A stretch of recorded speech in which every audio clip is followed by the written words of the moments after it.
There it goes. Hi, Michael. Hi, T-Ball. Happy. How Amy? Lady. G-Ball. Did you just get the notification? No, it's a text message. Okay.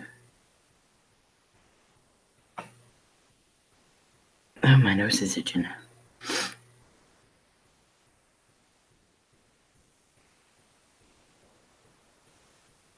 Did you get a notification, G-Ball? Yeah. You did? Yep. I got mine turned off where you can't hear them. Oh, okay.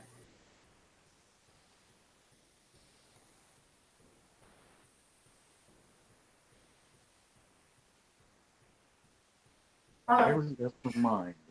Hello, Diary of Her Mind. How are you? Hi, Kayla. You got one, Michael? Okay. So school is almost out for you, Michael, huh? Hi, Mads. How are you?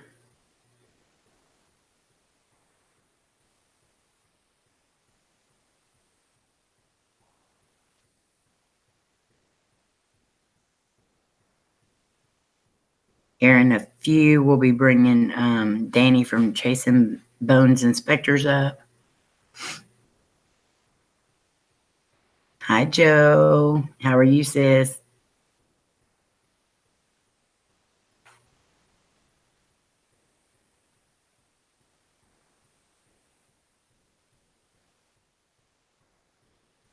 Hi, Danny.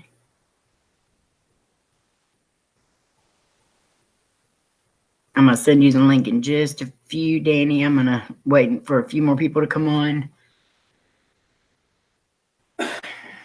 Hello, Cassie So Sassy from Leavenworth, Kansas. How are you? Hi, Dad Perfect. You're resting. Joe, you got up early this morning, so she got up to chasing her goats this morning. Cousins are crazy. Get away.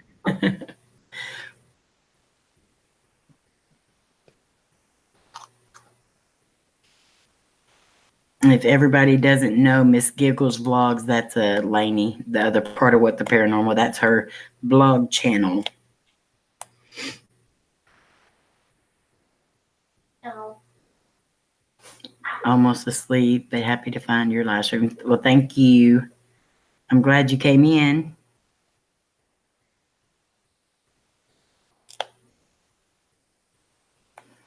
You're still chasing your goats, Joe.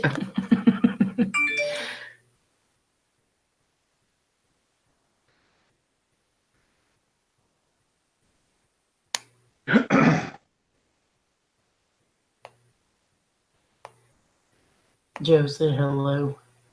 Oh, hi. Sorry, I was on my So phone. did Michael. Hi, Michael.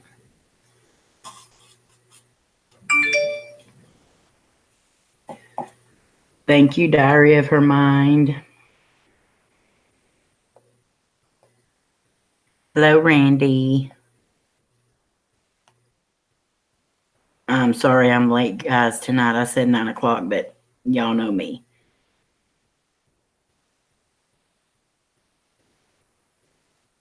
Oh, thank you, Cassie, for subscribing to my channel. Or, whoops. For bettering her buns. Hello, all up in your face. Hello, Genocide. Hello. I was hit by a tornado earlier. Your uncle's house was hit by a tornado earlier. Oh, I hate to hear that. Tell her I got her back. She got your back. She buttered your buns back. Buttered and buns. And for anyone new, when we say butter your buns, that just means we went and clicked the red button and supported your channel. That's just what we say on this channel. Because we like you. Hello, buddy. Actually, G-Paul uses honey. I like the sticky ones. Yum. Hi, Angela. How are you? Angela, I hope to be coming down your way in the next month. Hey, Mom. What, babe? I will in a minute. Use Crisco on yours. Well, that's not very healthy, buddy.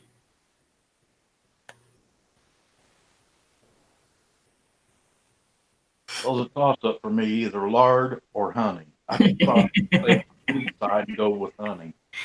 And if Michigander man comes in here, y'all have to use Parquet because he has sensitive buns.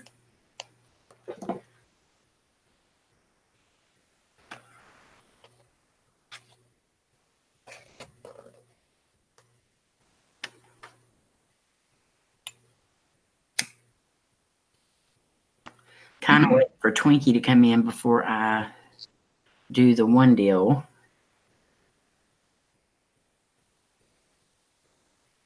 I'll talk about the trip. Well, we're going to talk about the trip too in a little bit, but I've got a couple of things another thing I got to do, and then we're going to interview Danny from Chasing Bones and Specters and Danny's Corner. Grab me something, Danny. Player, how are you? Coffee. Danny. Who? Going to have you some coffee? I was going to tell him, bring me some too, please. You know, now that I'm a diabetic, I haven't had coffee in like 3 weeks. So today I finally decided to try coffee with sweet and low and creamer. It wasn't bad. It's the creamer you got to watch out for, too. It's got some sweetness in it. Yeah. Well, I only used one, and I only made me a little cup. And then I poured it over ice.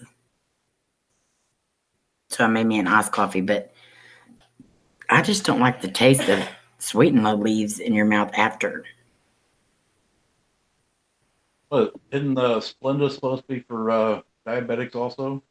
Yeah, I'm going to try different ones and see. My mom told me to use Splenda. She said it was a lot better. The Splenda's a lot like sugar. It's got the same sweetness as sugar. My mom made some banana nut bread one time using Splenda. You couldn't tell a difference. No, I'm going to have to try that then. Time to take the puppies in for fixing and shots, or the other way around. One of 17 adopted already. Oh, wow. You got a lot of them to get rid of. Well, Mom wanted to let You should try to use stevia. It doesn't have aspartame. Mom wanted to let you know that she. Mom wanted to let you know that she was live, but take your I had nowhere near as much aspartame in my body as I used to.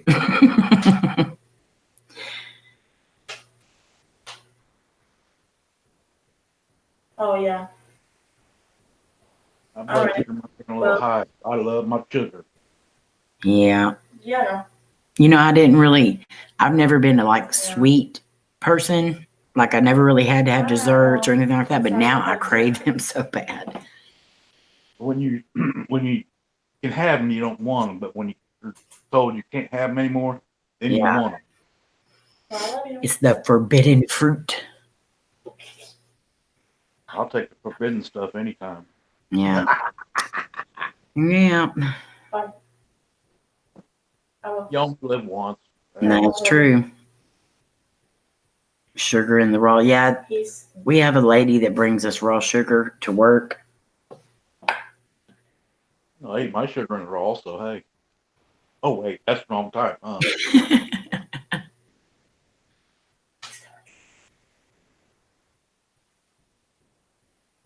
Is everybody doing okay tonight? Stevia, Splenda, and Trivia also taste much better. Yeah. Sweet and Low just gave me an taste. Ow.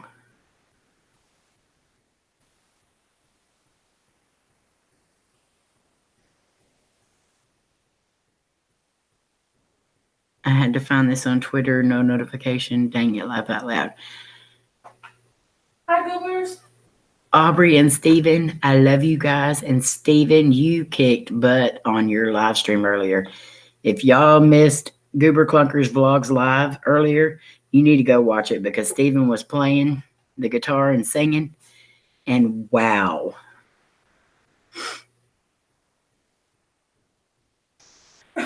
Amy, I'm officially a Greyhound ticket holder for Tennessee. Hot dang, K-Dog. Yay. It's almost here, guys. Hi, Lynn and Handsome Seth. Laney, countdown timer. How many more days? Well, oh, she put it 42 more days? Yep. Yeah, that's true. The artificial sweeteners can mess with your sugar. Yeah. Hold on, let me check it. Where's that? Hi, Sherry. 42 days, 3 hours, and 20 minutes. Yep. 42 days, 3 hours, and 20 minutes. Yay. Hi, Sherry. Chewy.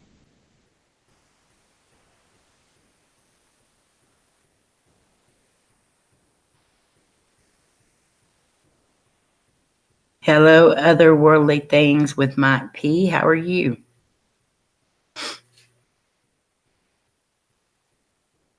Four pause videos of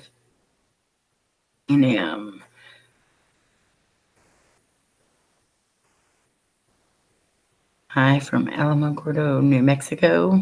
Hello, how are you? Welcome to the stream. Hi, Tanja, how are you?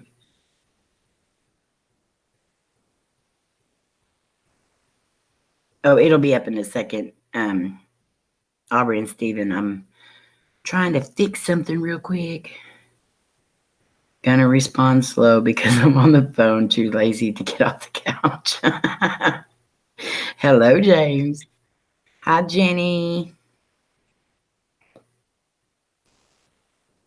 Laugh out loud, that didn't sound like Mike P.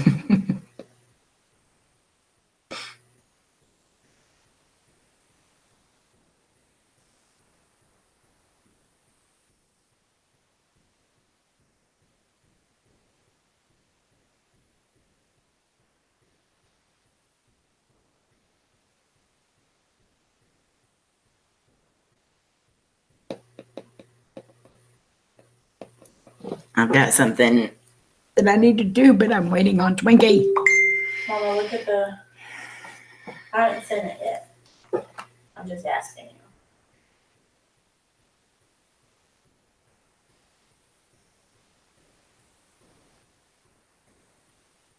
I didn't even up on the live stream, like on the panel.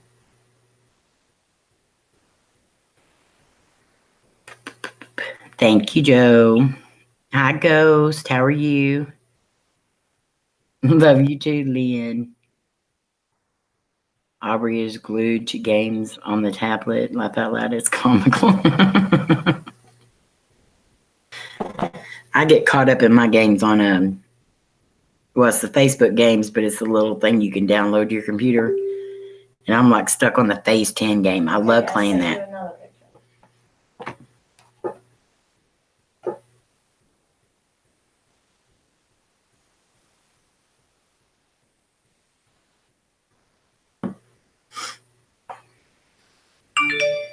See if you can get thank you, Jenny.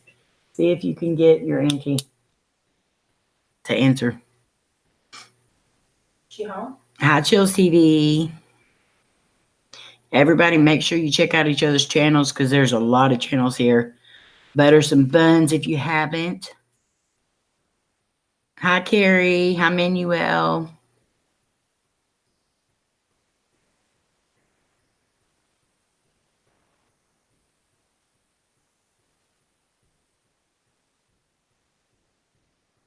I was trying to see if I could find her on, but I can't. I didn't even notice that, Carrie. You should put hell, y'all. Well, hell back.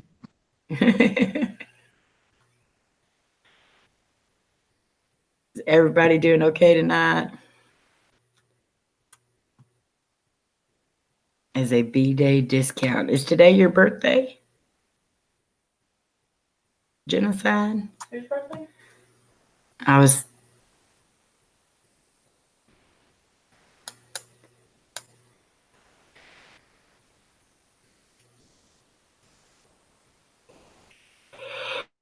I am so tired of the rain and stuff here, Ghost. You can have ours.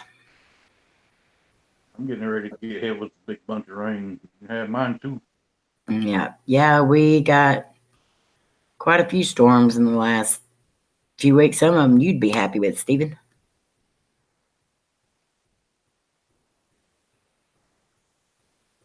I imagine Rich would say you could even have what he got hit with. Yeah. Happy birthday, Genocide. Everybody make sure you tell Genocide happy birthday. Hi, Troy and Marnie. How are you guys? As soon when we get done with the interview with Danny, guys, we're going to be talking about the reunion trip.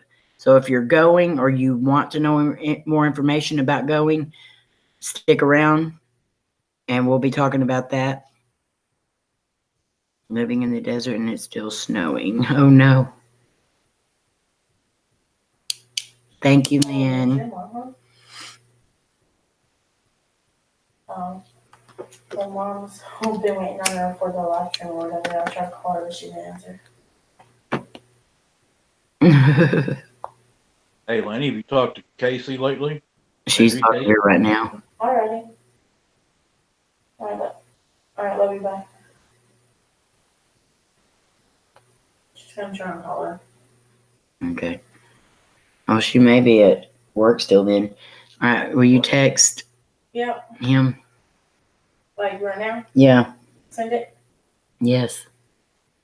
And I'll send him a link. Let me make sure he says yes first. I'm going to send it anyway, and he can come up whenever he's ready, but...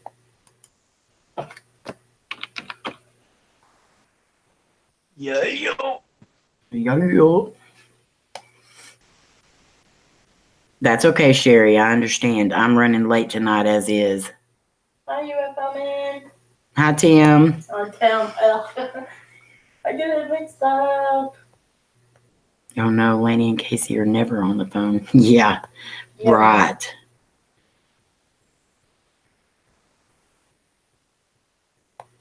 They is always on the phone. They ain't never on the phone and I'm... Never mind. I was going to say, same with me, Twinkie, G-Paw, and George. I was about to say, y'all can't talk.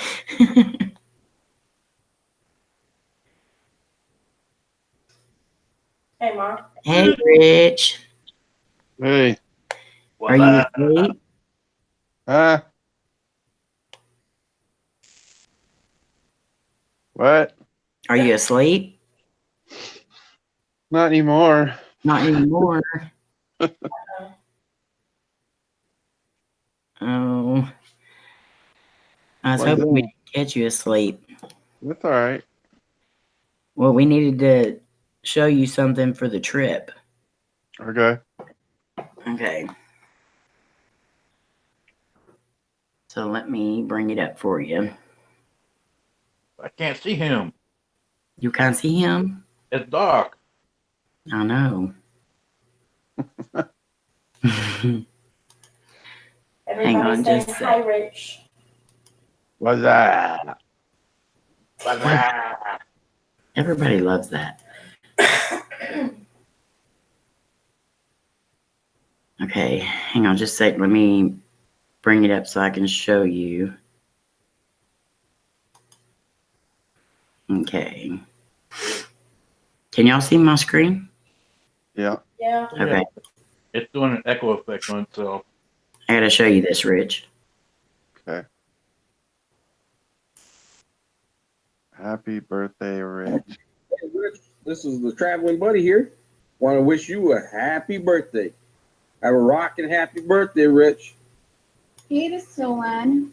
Hey, We wanted to wish you a happy birthday. happy birthday, Rich. We are on vacation in Missouri right now, Yes, we're away from home. but we wanted to make sure that we wished you a happy birthday and many, many more. Definitely happy birthday. Hope it's a great one, Rich.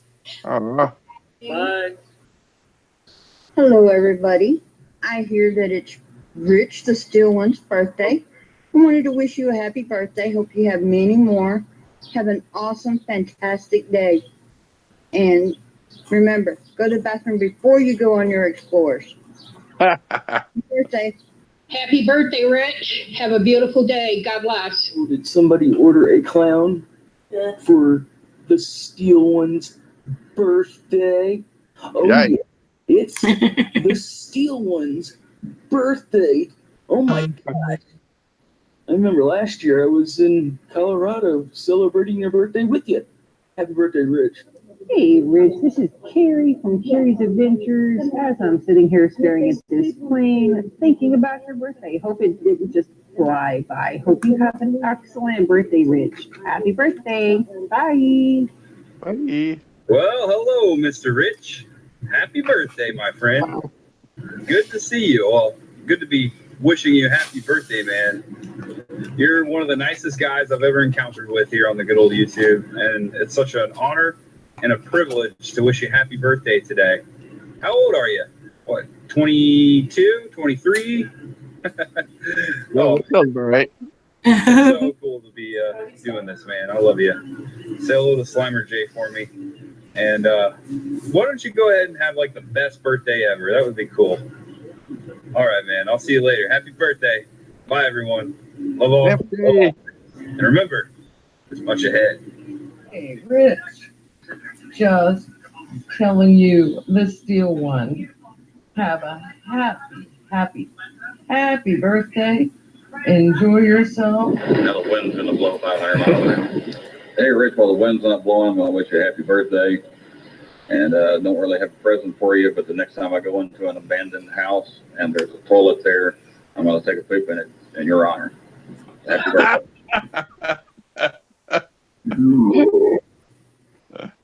You tell it ain't Rich. I think it's his birthday. Yeah. Happy birthday to you. Happy birthday to you. Happy birthday, happy birthday. Happy birthday to you.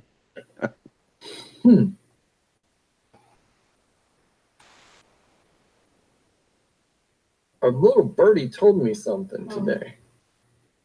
She's not But what was it? Let me think. Alright.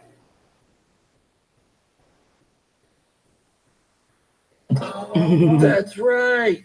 It's the Steel One's birthday. Nice. Awesome, Rich. Yeah. Have a great one, buddy. Much love. Love you, man. Love you. Have an amazing Steel One birthday. I love you, brother. Have a great one. Brother, Georgie. loves you very much, bro. What can I say? I don't have words. We haven't been for a long time now. We've been exploring together, but this is your day, bro. Enjoy it. Have a great time. I love you very much, bro. And you know that I'm always here for you. You're the best bro I could ever ask. Yeah, I don't have words, bro. I just don't. You just know that I'm here. I will always be here, bro. Hey, you're the best, bro. Love you, bro. Happy birthday, and God bless, and never give up, brother. Love you, Georgie. Hi, I just want to wish my friend Rich, the Steel One, what's up? A very happy day from your friend down under. And behave. Have a wonderful day, and I hope you get lots of nice presents and a warm, special birthday cake for you. So, yeah, love you, Rich. Have a great day. Mwah. Bye. Boy, oh boy, Uncle Rich, where do I begin? Oh, miss you. I such an amazing person. You're so kind-hearted. You think of everybody before yourself. I love you so much. Can't wait to see you again on this trip. And someone told me it was your birthday. And I just want to say, happy birthday. I love you. And you're one of the closest person I have. And I'm so happy I call you my uncle. You're such an amazing person. And I just love you to death. Happy birthday. Hey, Rich. What's up? I'm gonna let you know, man. I wish you have a happy birthday. And may you get lots and lots of cake. Thank you, bud. Happy birthday, Rick. The still one. I still don't understand why you talk about winning still, but I guess that happens as you get older. Happy birthday. I love you. You'll never beat me in your age, so keep trying, okay? Okay. Happy birthday. Your camera shy girlfriend. Happy birthday, Rich. Happy birthday, Rich, from us to these Tennessee Explorers. Hope you have a wonderful day and a wonderful night and many more happy birthdays to come. Happy birthday. Peace. Peace out. Happy birthday to you. Happy birthday to you. Happy birthday, dear still one. Happy birthday to you. Hey, Rich. Just want to say happy birthday. God bless. Hey, what's going on, everybody? Just wanting to wish Rich a very happy birthday from Crowning Lions. Peace. Much love, brother. I hope you have a very happy birthday. Thank you, sir. Hey, Rich, it's Troy from Crossroads Explorers. Want to wish you a happy birthday, buddy. Hope it's a good one for you. Hey, Rich. I just want to say hi, and I love you, and I can't wait to see you in July. Also, happy birthday, Uncle Superman. Save the world. Hey, Rich. I heard it was your birthday, and I know we were with you last year. We had a great time. We're glad we got to surprise you. I want to wish you a happy, happy birthday again, and many more to come. God bless. Love you. Hi, Rick. I just wanted to say happy birthday. I hope you have an amazing day today. You have become like a brother to me, and I just want you to know how much we love you, how much we care about you. We got to celebrate your birthday with you last year. Sorry we can't be there this year to tell you happy birthday in person.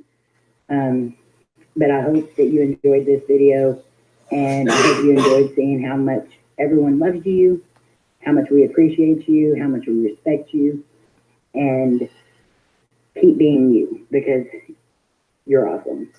Anyways, I love you so much. Can't wait to see you again. Hope you have an amazing day. Love you, brother. Bye.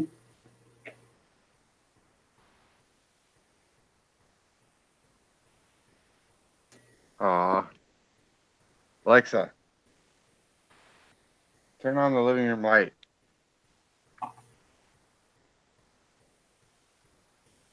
Alexa, turn on the living room light. Screw you then.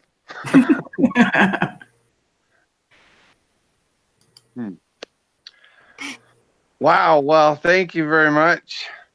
You're welcome very much. That was very cool. Very, very cool. And I'll be sending that to your email. Oh, thanks. Yeah. I'm going to watch it over and over again. I lied to you, Uncle Rich. I'm sorry. You lied to me? She said she lied to you. She's sorry. She was trying to figure out how to get you up here on the panel. Oh. It's all good. It's all good. Thank you so much. That was pretty awesome. Are you guys live right now? Yeah. Oh, okay. Yeah, that's how we wanted to get you up so we could hear your reactions. Yeah, that's awesome. Are you going live tomorrow? I think so. I think so. Not only is it my birthday on Thursday, but it's also my second year anniversary on YouTube. Oh, wow. Oh, cool. Yeah. Well, happy birthday and happy anniversary. Thanks. So everyone, y'all make sure y'all watch out for the Steel one tomorrow. So if he does go live, that you'll be able to be there. Yeah, our 2 years coming up too in June. It doesn't seem like that long. It really doesn't. 17th, I think. June 16th. Yeah, it really does not seem like 2 years. Well, it also doesn't seem like a year since we were in Colorado either. Right? I was just thinking about that today, that we were all together at this time Yeah. last year. That's Yeah. crazy. No, we joined June 19th. Oh, yeah. I think today, we were at Walmart buying the stuff for your surprise birthday party. Crazy. This feels like Y'all were. It was the 21st. Yep.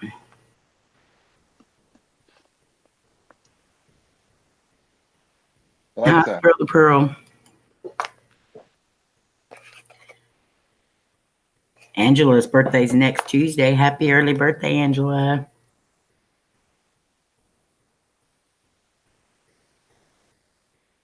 We're fixing to be interviewing Chasing Bones and Specters, but we wanted you to come up, and April wanted to be here too, but she ended up having to work late.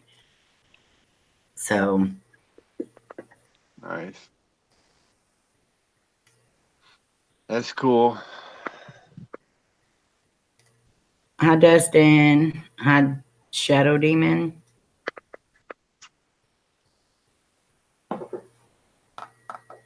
Yes, Danny's gonna be here, Lynn. That wasn't a ploy. That was we just had to figure out a way to get Rich up here. I thought I was clickbaited.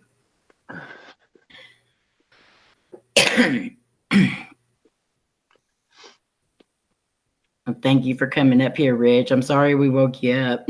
No, you didn't wake me up. But I did take a nap. I had a long day today.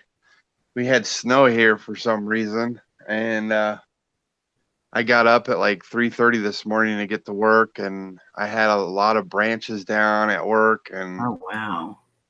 it was a pretty rough day for me. Even though the snow didn't really stick on the pavement too much, but it was still pretty rough. So I was tired, and I pretty much fell asleep when I got home. I had a headache and a backache, but I'm feeling a lot better now. That's good.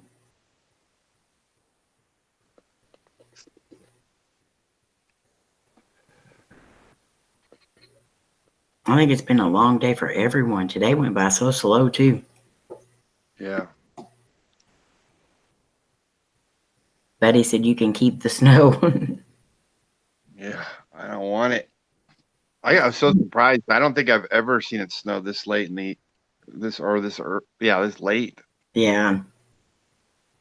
Crazy. I remember last year it was like 90 degrees down in like Denver and stuff, but up in the mountains where we were, it would snow some, but It was we snow, were rain, up. be sunny, and Yes. repeat. Snow, rain, sunny, repeat. Exactly. I loved it though. Nature's been a little crazy this year. Yeah, it has. Mom.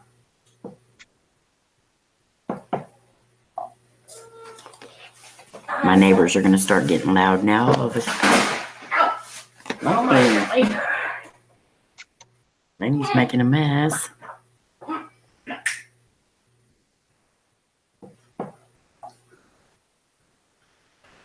Here, Lane. Oh, Lord. I'd like to announce that I'll be starting bringing Ocean every Sunday at 6 Central. Trivial Pursuit questions, which will be rocking good time. Awesome, Stir of the Pearl. You got to 85 here. It was cool here today because we had all those storms.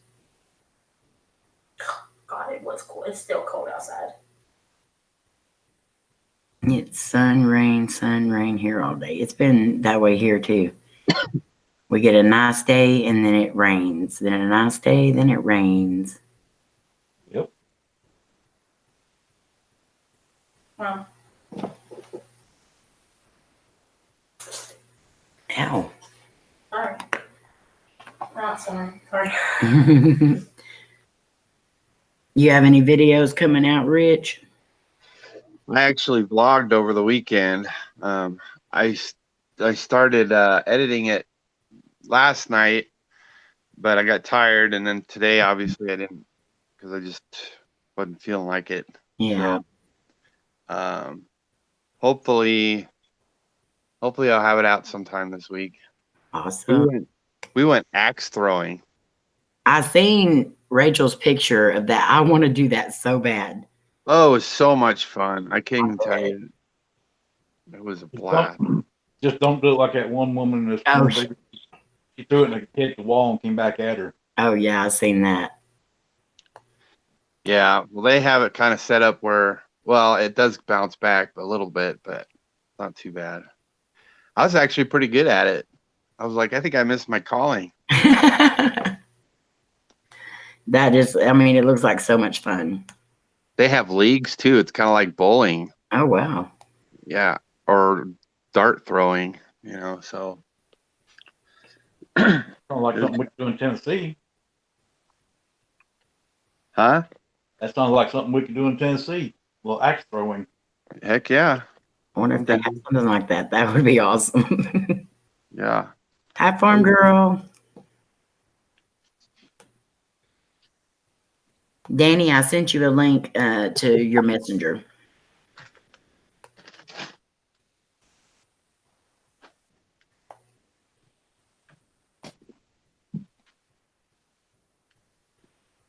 Hello, Big D.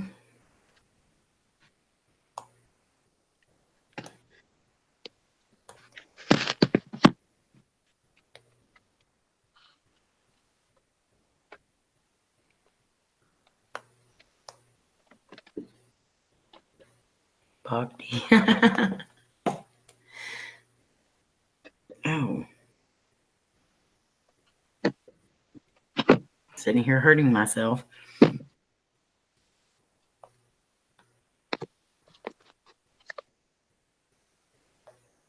Hi, JC. How are you?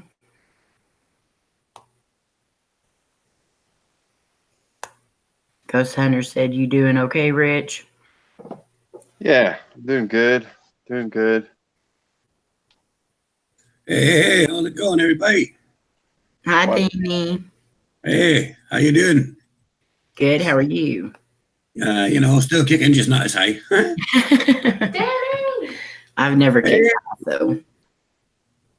Hi, Texas. Hey, Texas. Hello, everybody out there. Happy birthday, Mr. Man. Hey, thank you. How you going, G-Pop?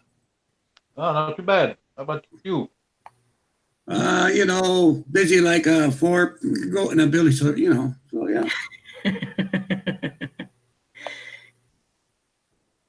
I was telling people earlier there that I went. There's this all-girl prison thing. I went to investigate one time, and I walked through there, and I got smacked on the butt twice. Like within an hour, and I thought I should move in because that's more action than I've ever seen. So,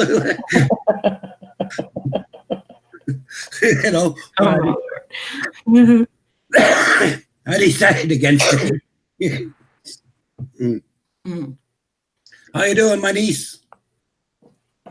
He's talking to you. Oh, She's in her phone, looking at her phone.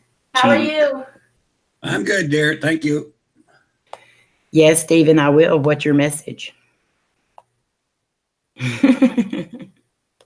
Hello, Mike B, my brother. How you doing? the worldly things. That's my buddy Mikey. Of course, I got lots of buddies out there. Okay, K-Dog. Okay, guys. So y'all have seen us do these interviews before. We're going to ask some questions, and then if y'all have any questions for Danny, just put them in the chat. If I don't see them right away, just keep putting them in there, and then I will. Because sometimes I get lost in the conversation, but a lot of times the moderators will say, like, Amy, read this question. Hey, Dustin. Stop forwarding my calls. I've been looking for you for years. I will tell them, Stephen.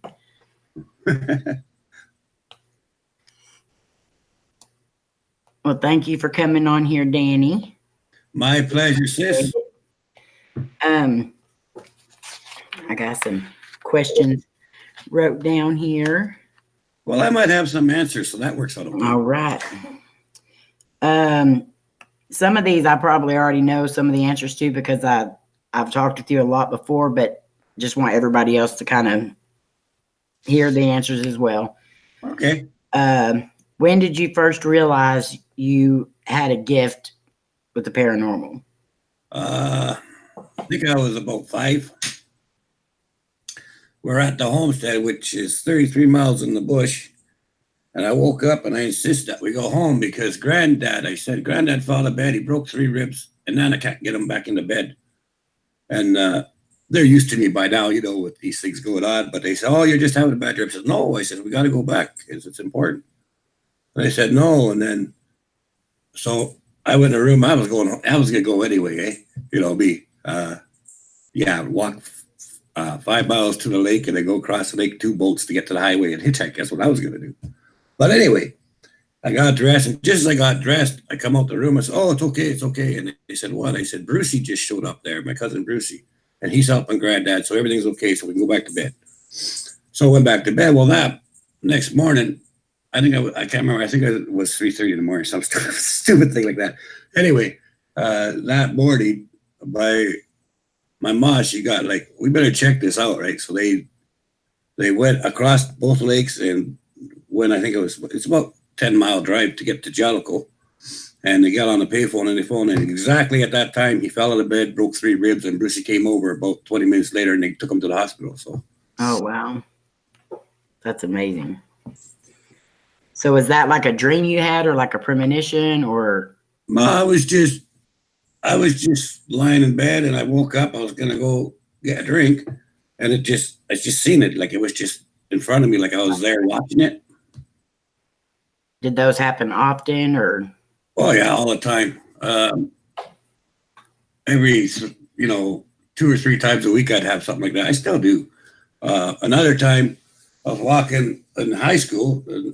Another funny thing what happened too was when I was coming home from school, going up the road, and I'm watching the garbage being blown. It was so windy. The garbage was coming down the street and garbage cans were flipping over, but I was being pushed uphill by the wind, which made no sense.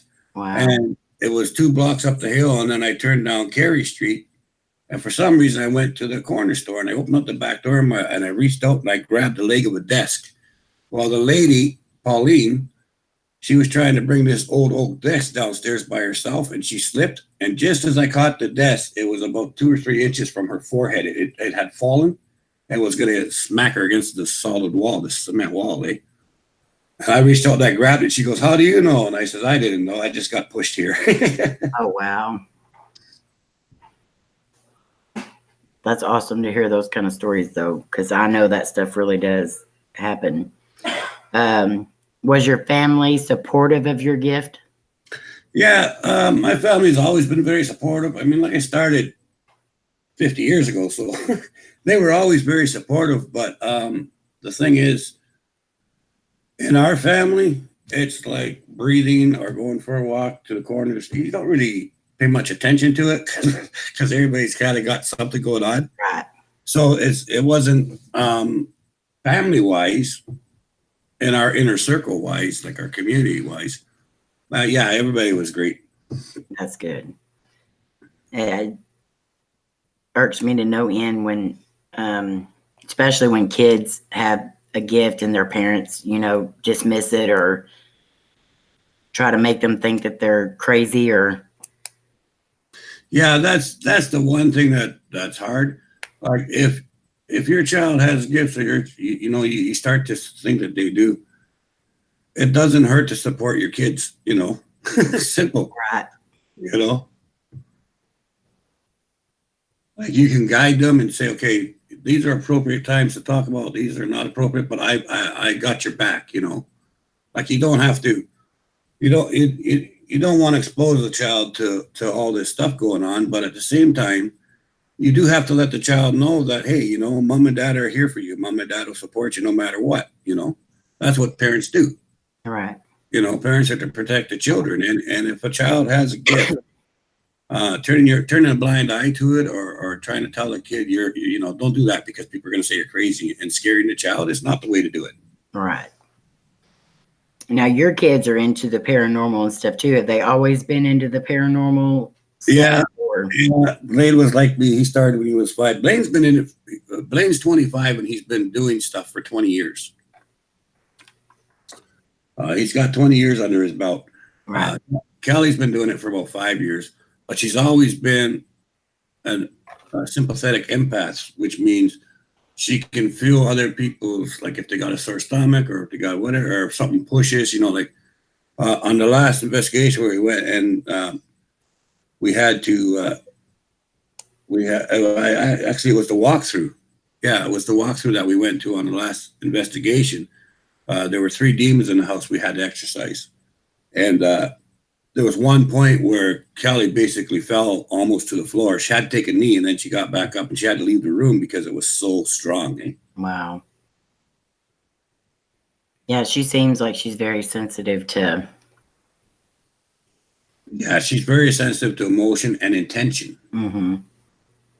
But she's really good at defensive thing. She's not oppressive. Like she cannot challenge anything. Right.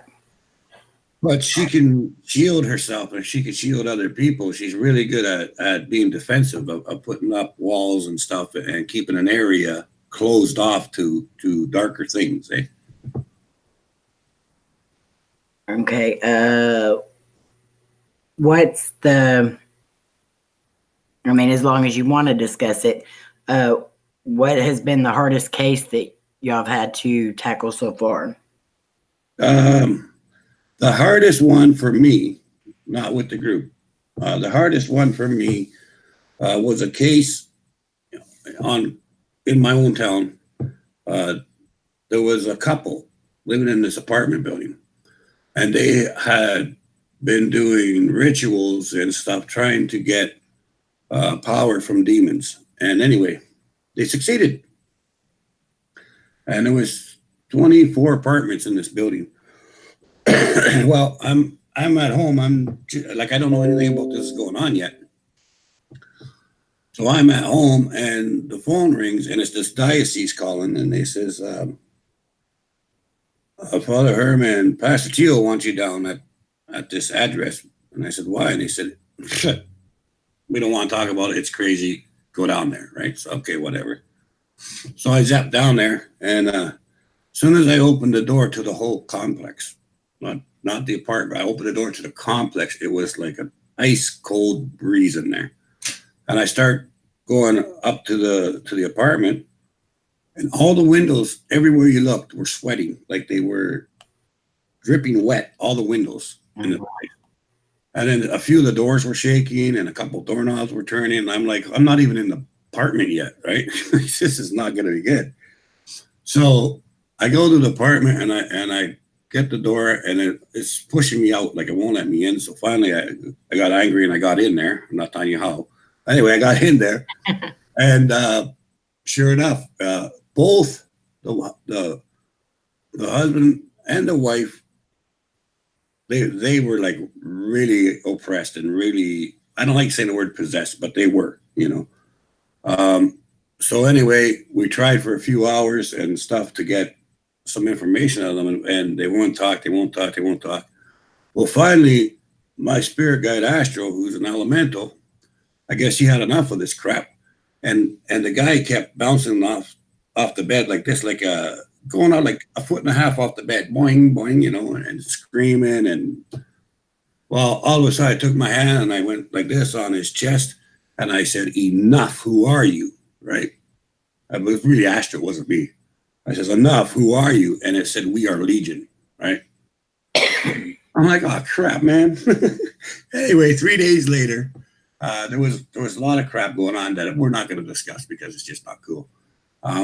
But there was a lot of stuff going on. It took us 3 days to get these people free, and then I think took about 6 weeks to get rid of all the negative energy in that apartment building. It was terrible. Wow. That brings Big D wanted to know, what do you think about people on YouTube trying to contact Zozo with Ouija boards? Knock yourself out. You know, like seriously, why would you want to do that? But anyway, hi Rob. See, there are certain demons that get stronger and stronger, and some get weaker. But anyways, in my opinion, and this is just my opinion, so nobody get mad. Okay, I'm not saying anyone's right, wrong, blah blah blah. It's just my opinion. Zozo's a butthead. He's a jerk off, and I'd slap his face. Basically, Zozo is real because millions of people believe in him. Okay. Yeah. It's the energy of the belief that's actually created Zozo in the first place. Zozo was created over 3,000 years ago by a tribe. And that's where it started. And it was used to try to keep people in line because people were destroying each other. So they said, well, if you don't start doing this or start doing that, it was used as a fear tactic. However, it became so believed that it spread all over the world. And the more that people believed it, the stronger and stronger and stronger it got, that it actually became what it is today. That makes a lot of sense. Okay. Okay, go ahead. Go ahead. I was going to say, that's like someone asked me, hey, would you go to Mackey's, what is it, Mackey's? Bobby Mack's. Bobby Mackey's? Yeah. And cleanse it, right? And I said, are you on crack? I ain't wasting my time with that. I go, even if I went in there and I cleaned it out today, right? Millions and millions and millions of people believe that's the portal to hell. Guess what? Tomorrow there's going to be new ones there that we have to deal with, right? Yep. So really no point. Cases like that where places been that way for so long, just leave it alone. If anybody else has any questions, y'all just type them in the chat, or G-Paul, Rich, if anybody wants to ask any questions. What was your favorite place to investigate? My favorite place to investigate.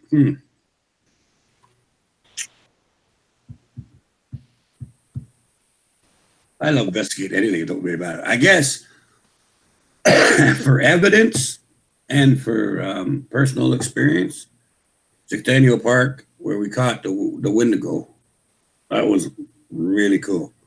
I didn't want to go back and deal with it, but we did. And I don't want to go back again, but we're gonna.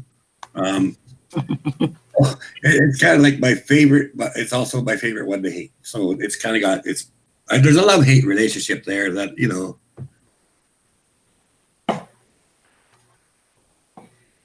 Okay. Crossroads Explorer says, what do you think about some shows that fake paranormal by using friends to help them off camera? Look, I don't give opinions or judge anybody's what they're doing, okay?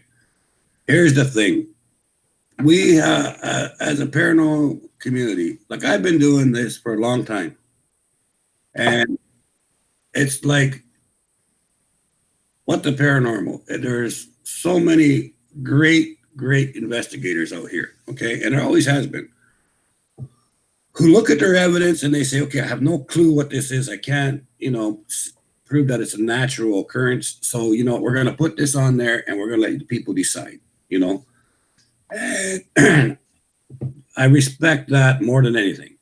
When you go out and you do your stuff and you show what you got and, you know, if you can't figure out what it is, put it up there and say, look, here it is. You know, it's your decision. Do what you want with it. That to me shows respect. It shows integrity. You know, it shows that you actually are trying. You're actually trying to discover what's going on. You're actually looking for answers. If you've got to fake your crap, you're hurting everyone. You're hurting us. You're hurting yourself.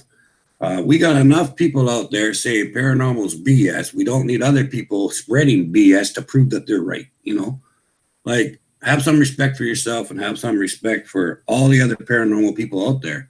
Join us and actually show your evidence. Lots of times you don't get nothing. So what? Join us. And when you do get something, share that evidence with pride. Share that evidence so that you wake up in the morning, look in the mirror, and say, holy crap, I got this, right? And you shared it with everybody.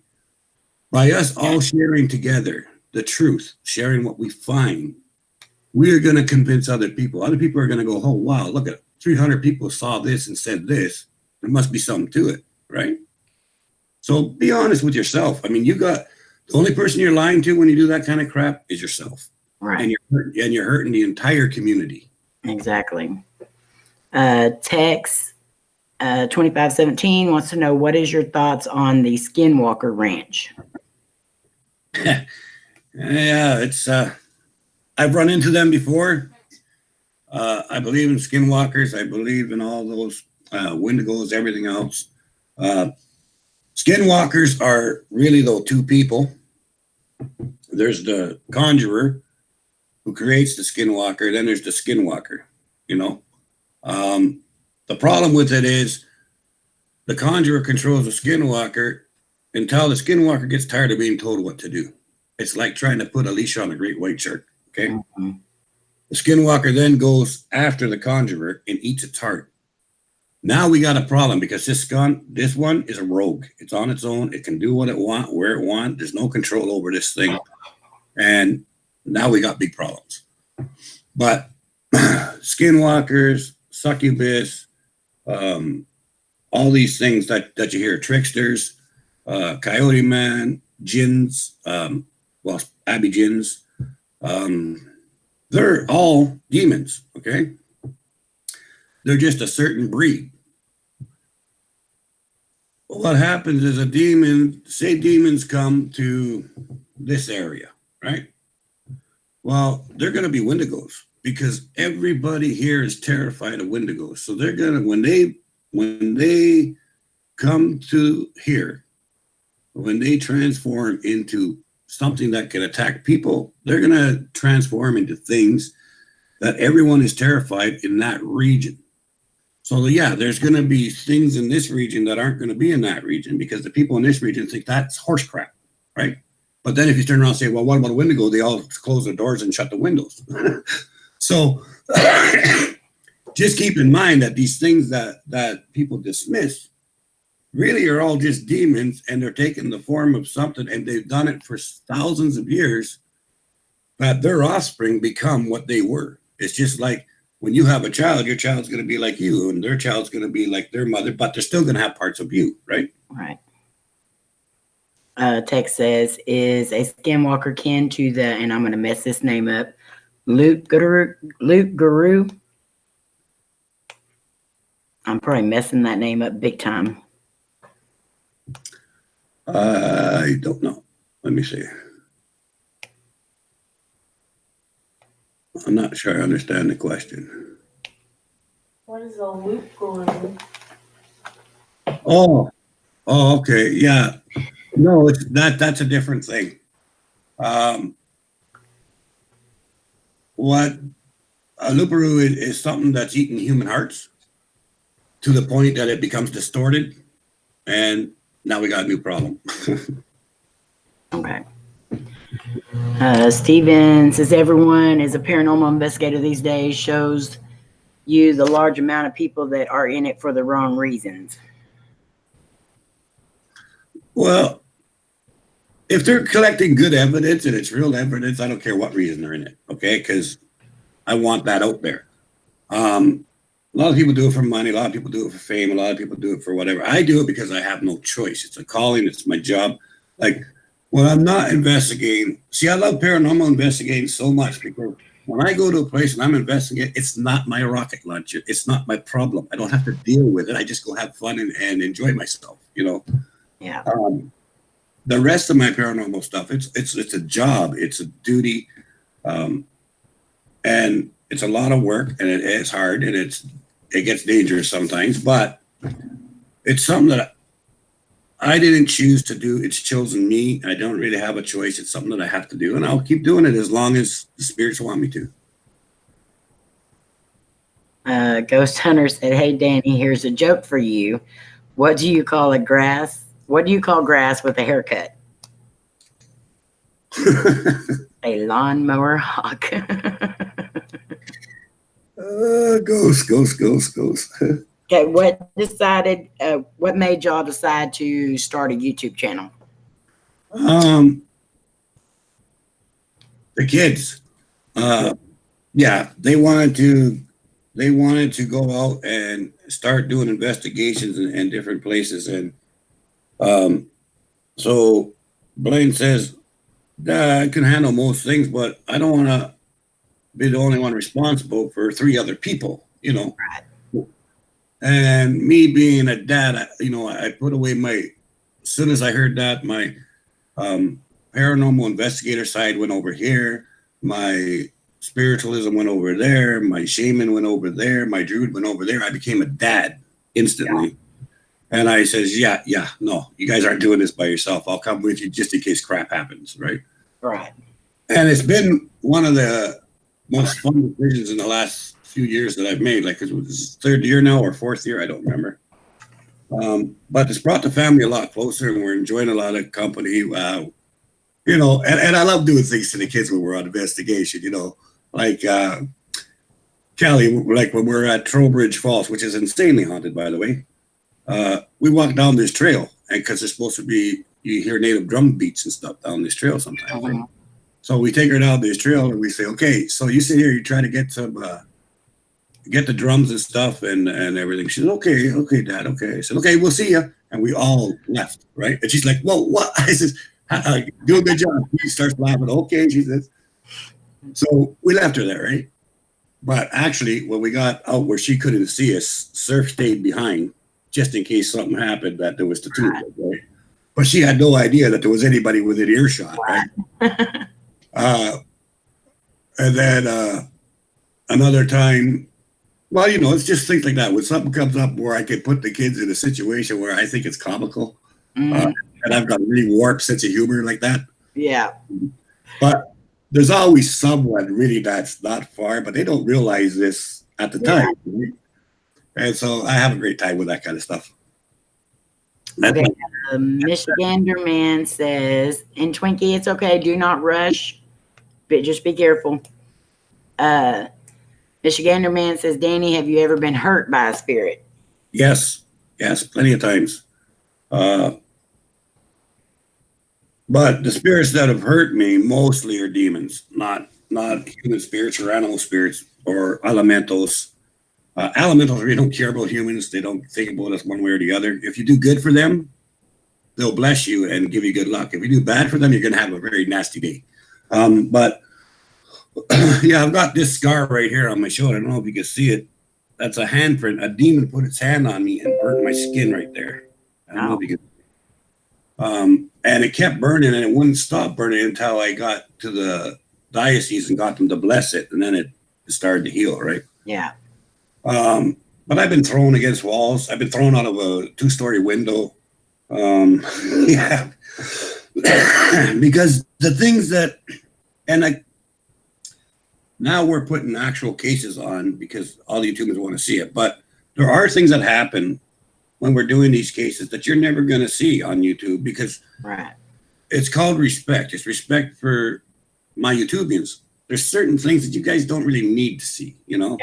And it's just wrong to put it out there, But what you do need to see is staying positive when you're doing these battles, not getting excited, because if you get excited, they get stronger.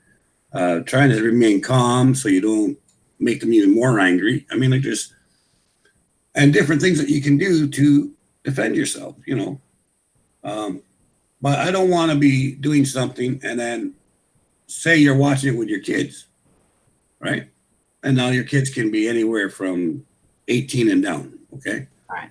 Because they're very susceptible. So you're at home, they watch that, right? They go to bed, they start thinking about it. It starts going through their head. And next thing you know, they start getting these things following them. They start getting attachments and stuff, not from anything that's happened here, from themselves, because they don't know how to control the emotion of what they just saw. Right. You know, so I gotta be responsible for the children. You know, there's certain things I won't put on, but it's out of respect for people. Right.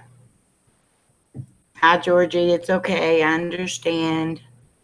Hey, George. Does anybody have any more questions?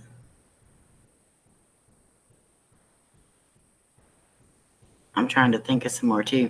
I love the way you guys investigate, and I've always had a real respect for the way that y'all do things. Thank you. That means a lot. Yeah, that's the same with us. Like, the whole group is in love with you guys. I mean, like, we all respect you. We all respect your integrity. We respect the way that you know. Oh no, there's this happened. Oh well, I gotta ask a question, right? So it's pretty good. Like you go in a room, you get your legs scratched. Oh crap! Oh wait, that's evidence. Hey, and then you start going. You know, things like that. Things like that are really impressive, and we all love the way you guys handle yourselves and stuff. And you know how to defend yourself and stuff. And you guys always know if you need help, we're here for you. So.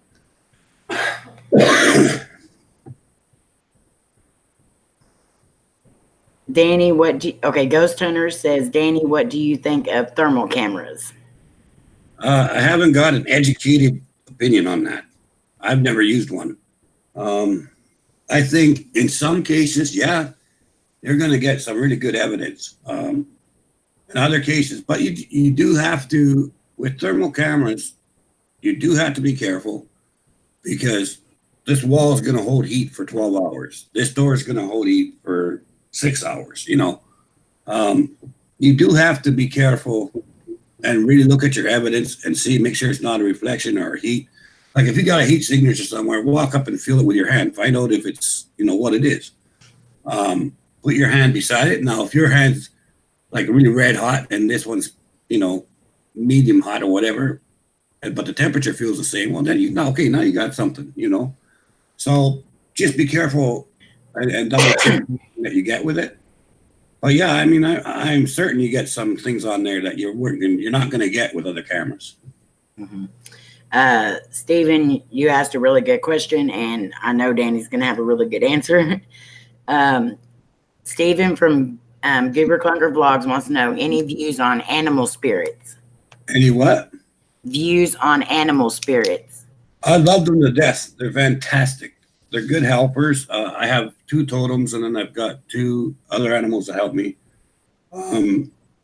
Animal spirits will teach you things if you pay attention, okay?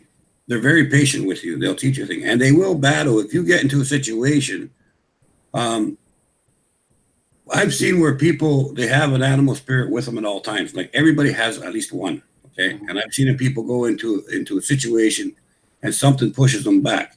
And as they get pushed back, it feels like something stops them from falling, right? And then they feel something go whizzing past them, and it pushes whatever pushed them. That's your animal spirit, okay? Everybody has one. And animal spirits basically are there to protect you physically from spiritual things that you can't fight, That's what they do. And I respect the heck out of them. Text 2517 says, what's better, film or digital camera for investigations? I like both. You could get a certain, with film, you can get images that you're never going to see on digital, just because it's a stone tape theory. The energy fuses onto the film, okay? So that energy stays on the film. It actually imprints itself onto the film because of the emotion and because of what's going on. So you're going to get things on film that you'll never get on digital. But in saying that, digital's quick, right? So it catches things that your human eye are never going to see, that a flash camera will never get. So both of them, I mean, if you're gonna use them both, because and use them at the same time. Like if you're taking digital pictures and you're also taking still pictures, or you're taking film pictures, have that person beside you taking the picture in the same angle, same direction you are, and you will see sometimes the film will have an image there that the digital, there's nothing there, and vice versa, right? Use them in together, because it supports it. It's one supports the other. Like if it shows you on digital but not on the film, well, explain that. If it shows you on film but not on digital, well, explain that, right? They support each other. Right. Otherworldly Things with Mike P wants to know, Danny, how does one learn what their spirit guide or spirit animal or totems are? Okay, the real way to learn is work. It's hard work, okay? You can go to someone, they can tell you if those animal spirits don't mind you being told, but they prefer that you look for them, because then it shows that you're actually interested and you're going to give a damn, okay? But here's how you do it. I'll tell you how to do it, okay? So you got to have 3 items. You can have 3 feathers, you can have 3 rocks, you can have 3 crystals, you can have 3 coins, 3 of something that you like, okay? You put 1 at the top and you say, this is for my mind. You put 1 on one corner down here and you say, this is my body. And then you put another one here, this is my spirit. And then you put something that gives you luck, something that doesn't matter what it is, but something that you value in the center, okay? Then you sit there, you put your hands down, and you say your prayer. Now, for me, whenever I'm looking for totems, I say, to my grandfathers and the spirits before, I am seeking answers to my question. Will you please help me find what I'm looking for? So you can pray to your own grandparents. You can pray to St. Michael. You can pray to whoever you want. Jesus, help me find my spirit animal, whatever you want. And then put your hands down and just very lightly close your eyes. Just see if your room temperature is the same. And wait, watch. And you'll see a shadow of an animal in your eyes, right? The first animal you see, that's going to be your totem. And then just gently focus on it. Like, don't try to make it come up. Just gently focus on it. It takes time. I mean, you might have to do 10 times, right? First time you might see the outline of a deer, and that's all you see. But then the next time, take a rest from it and go back the next day and say, I know that my animal spirit's a deer. Can you show me more? Then you'll see whether it's a male or a female deer. You'll see antlers. You'll see this. You'll see that. But you just have to relax and ask and say your prayers, because that's the most important thing. Faith is what helps you to see. If you don't have faith, you don't believe in yourself, okay? And this is the most important thing. I tell all investigators, anyone that I've ever tried to teach them anything, here's the thing. That voice in your head and the voice in your heart, you all have 2 voices. If you listen to the voice in your heart, you'll always find a way out of darkness, okay? If you listen to the voice in your head, you're always going to make the right decision, okay? So you have to trust yourself. You have to trust your own spirits, because everyone's got spirits. And if you cannot trust your own spirits, how can you be an investigator? How can you trust other spirits if you can't trust your own? Right? So trust in your spirit. Very true. Believe in who you believe in. Say your prayers and then trust yourself. Quit saying, did I really do that? That's the thing with empaths, okay? That's how you know if an empath is real. That's how you know that Lainey is 100% on target and real. Because she'll say something or see something or feel something, and she'll go, did that happen or did I just make that up? I'm not sure.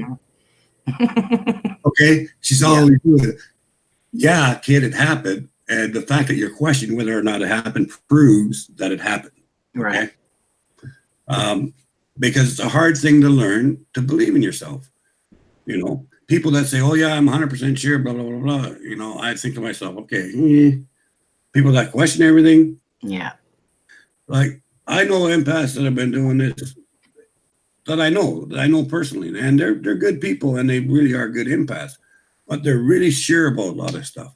And I'm going to tell you what, this is, I'm not saying this to shove a feather up Lainey's ass, okay? But I'll tell you what, I would trust Lainey's hunches over other people's facts any day. Right. Okay. Because she's pure of heart and she's always questioning herself. That's how you know that they're good. Yeah. She's smiling. Hi, Twinkie. I can't hear you. Oh, there's April.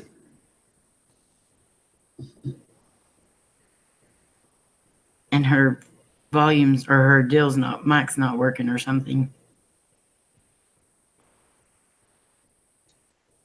She's got her mic muted still.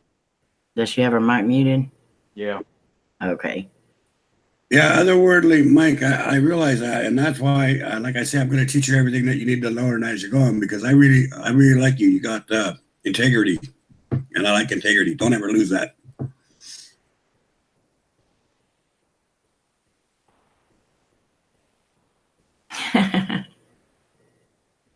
You don't even see. Oh, it's probably because of the lag. Oh no, you don't even see her picture up there, James. Her picture's not up there on the live stream yet. There's a bit of lag. And there, she's gone. Yeah. She's probably gonna come back in. Yeah, you got to reload it. So what is your advice to anyone starting out in the paranormal, doing investigations or? Okay, yeah. Well, my advice is simple. Okay, don't be a hero and don't be dumb. Very good advice. Yeah.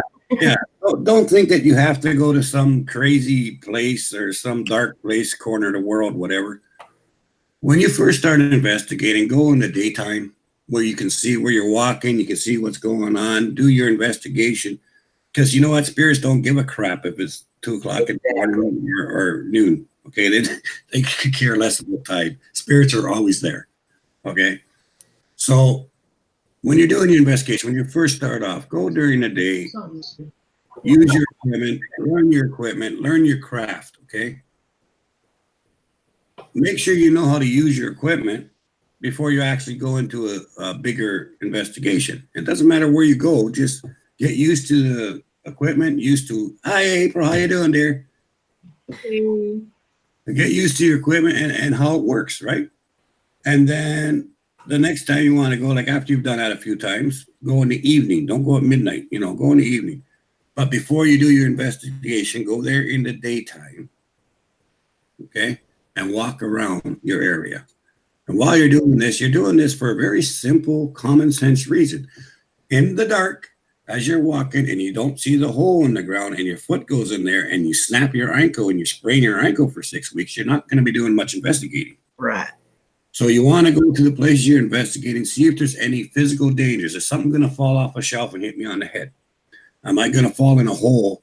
And never go alone. I mean, it's okay if you want to separate as long as you can get to each other quick and you got walkie-talkies in case there's an emergency. It's okay to separate, but always have someone with you because, look, if you fall in a hole, never mind the spirits. If you fall into a hole, nobody knows where you fell. Yeah. How are you going to get help? How are you going to get out of there? How are you going to be safe, right? Common sense. Just never forget your common sense when you first start. Exactly. Twinkie, do not apologize. You had to work. Yeah, you never have to apologize. Family doesn't need to apologize. You had to work later than you were supposed to. I was only supposed to work 8 hours. I ended up working 10 hours and 21 minutes. Why'd you have to stay? Because some jerk didn't show up. They left 2 people working from 3 o'clock on, me and somebody else, from 3 o'clock to a closing, and we were slow. Yeah. But I'm here. Well, we got worried there for a little bit, and then Casey said she couldn't get a hold of you and that you had left work an hour earlier, and I was like... Well, there's 2 Aprils. Oh, okay. And they're not used to the 2 Aprils. Oh, that's awesome, KJ. I'm proud of you because I know you do a dang good job. Cool beans. Does anyone else have any more questions? Hey, buddy. And guys, on the Chasing Bones and Specters channel, Danny has a series that he calls So You Want to Be an Investigator, a Paranormal Investigator. And every live stream he does, every video, he teaches, lots and lots and lots of info. And everything he teaches is something you really need to know. So if you want to know more about it, or you have any more questions, make sure that you have his buns buttered. Him and his family are awesome. And they do amazing investigations. Thank you very much. Yeah, we're always willing to help anybody and everybody. And one of the reasons, and I'll tell you, because, one of the reasons I do this is because someday I'm going to be gone. Right? So I started, my first case was March 15th, 1969. So I've been doing this for a while. And I have learned a few things. Now, I don't want to take that information with me when I go. I want other people to use it. I want other people to know about it and try it out. And if it works, fantastic. Feel free to use anything I show you, because then when I'm gone, part of me will always be here, So I love to share everything I learn. Yep. And you learn something new every day. Oh, yeah. Look, I've been doing this a long time, and every day I learn something different. Every day, I have changed some of the ways I do things over the years. Like, I'll be doing something that I used all the time for like 20 years. And all of a sudden, somebody else does something. I go, hey, wait a second. If I incorporate this into that, and I think about it, I have to think about it. I'm always constantly learning, always constantly changing. There's no such thing as a professional, okay? If you think back, exactly. No, everybody's the same, okay? You're going to learn things on your own. You're going to find different things. I mean, yeah, like if you look at Amy and April, they know a lot of stuff that they've learned already. Some of it I don't know, guaranteed, but I know things they don't know. So what we do, we share it, and that's what it's all about, right? Exactly. There's an old saying, the envy of a professional, okay, is the confidence in an amateur. Exactly. Once you think you know the answers, you know nothing. Start again. Yeah. So true. That is well said. Ghost Hunter 94 wants to know, what are your thoughts on the ghost of Egyptian mummies? Don't mess with them. Hey, if there's a ghost of an Egyptian, there's two things you're going to see with me, okay? That I will turn around and I'm gone, okay? Egyptian mummies. I don't want anything to do with them, okay? No, thank you. Not my rocket launcher. I'll let someone else deal with that, okay? Or if a skelly bob pops up out of the ground and starts doing the yoga, I'm out of there too. So there's a couple of things I'm not going to mess with, and those are two of them. So we have a joint investigation, or I don't necessarily know if we're going to call it. It's an investigation. We are going to be working with techs. They are in the cryptic field, Sasquatch, okay, man, all this stuff. And of course, we're in the paranormal field. We're both interested in both, but there's a place around us that has a cemetery that is said to be haunted. It's also a place where some bodies have supposedly had been dumped there. But this is also well known for Bigfoot, Dogman, all that stuff. So we are actually going to be going out all together to combine our, I guess, I don't know what to call it. Techniques. Yes, techniques. Thank you. And see if we can see if either plays on the other, or if they go together, or that's dead brilliant. That is, I love that. That is awesome. This was actually Tex's idea, and it was a really good idea. I mean, I don't see many people doing that, so this may be a first. I think it is, and I think it's brilliant because I'll tell you why. People that investigate Sasquatch, they have their ways of doing things, and they're trying to get evidence. Every once in a while, it's good to bring in a paranormal investigator to shake shit up. Yeah. Because paranormal investigators, like most people that investigate Sasquatch set up everything stealth-wise, everything's like this. We don't got that issue, okay? We're balls to the wall, we give or go, right? So it's really, really good when you can get someone that works on with Sasquatches or other things to help you with a paranormal investigation, because now they're looking at it from a whole different set of eyes, a whole different perspective. You might get evidence that you would never get. And the same thing when you're helping them, because you have techniques and different ways of doing things that probably never thought of, right? And I think that's awesome. I think you guys can really learn a lot from each other. I think it's going to be awesome too. I think it's going to be brilliant. I really want to see that. Yes, Rich is quiet.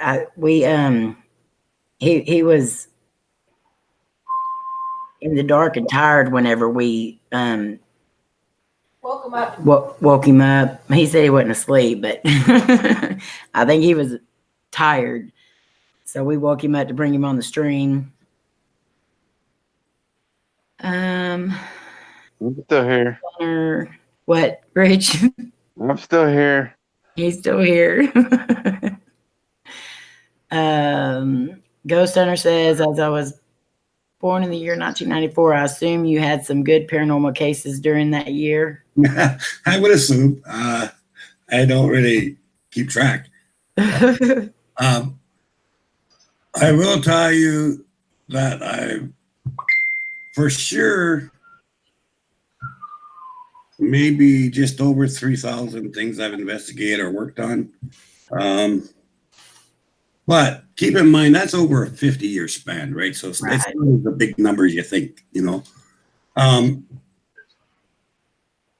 And you just never know when something's going to come out. Like a lot of times I just investigate because I really want to investigate. But keeping in mind with myself, okay, I had to do work for the shaman community, and I've done lots of works through the years, investigations and blessings and cleansings of land and animal spirit and stuff.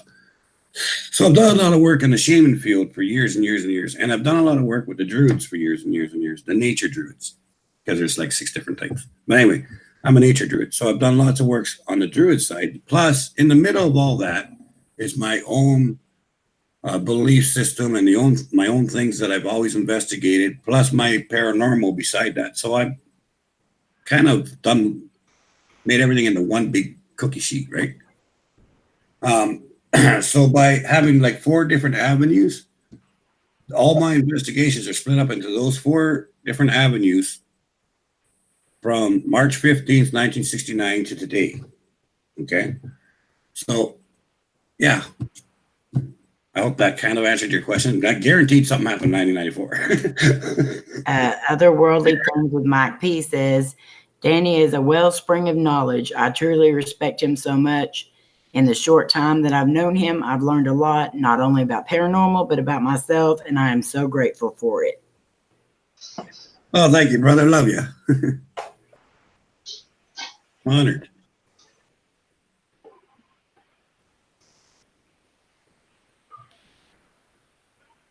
I found Littlefoot. I call him Buddy. That was a good one, Rob.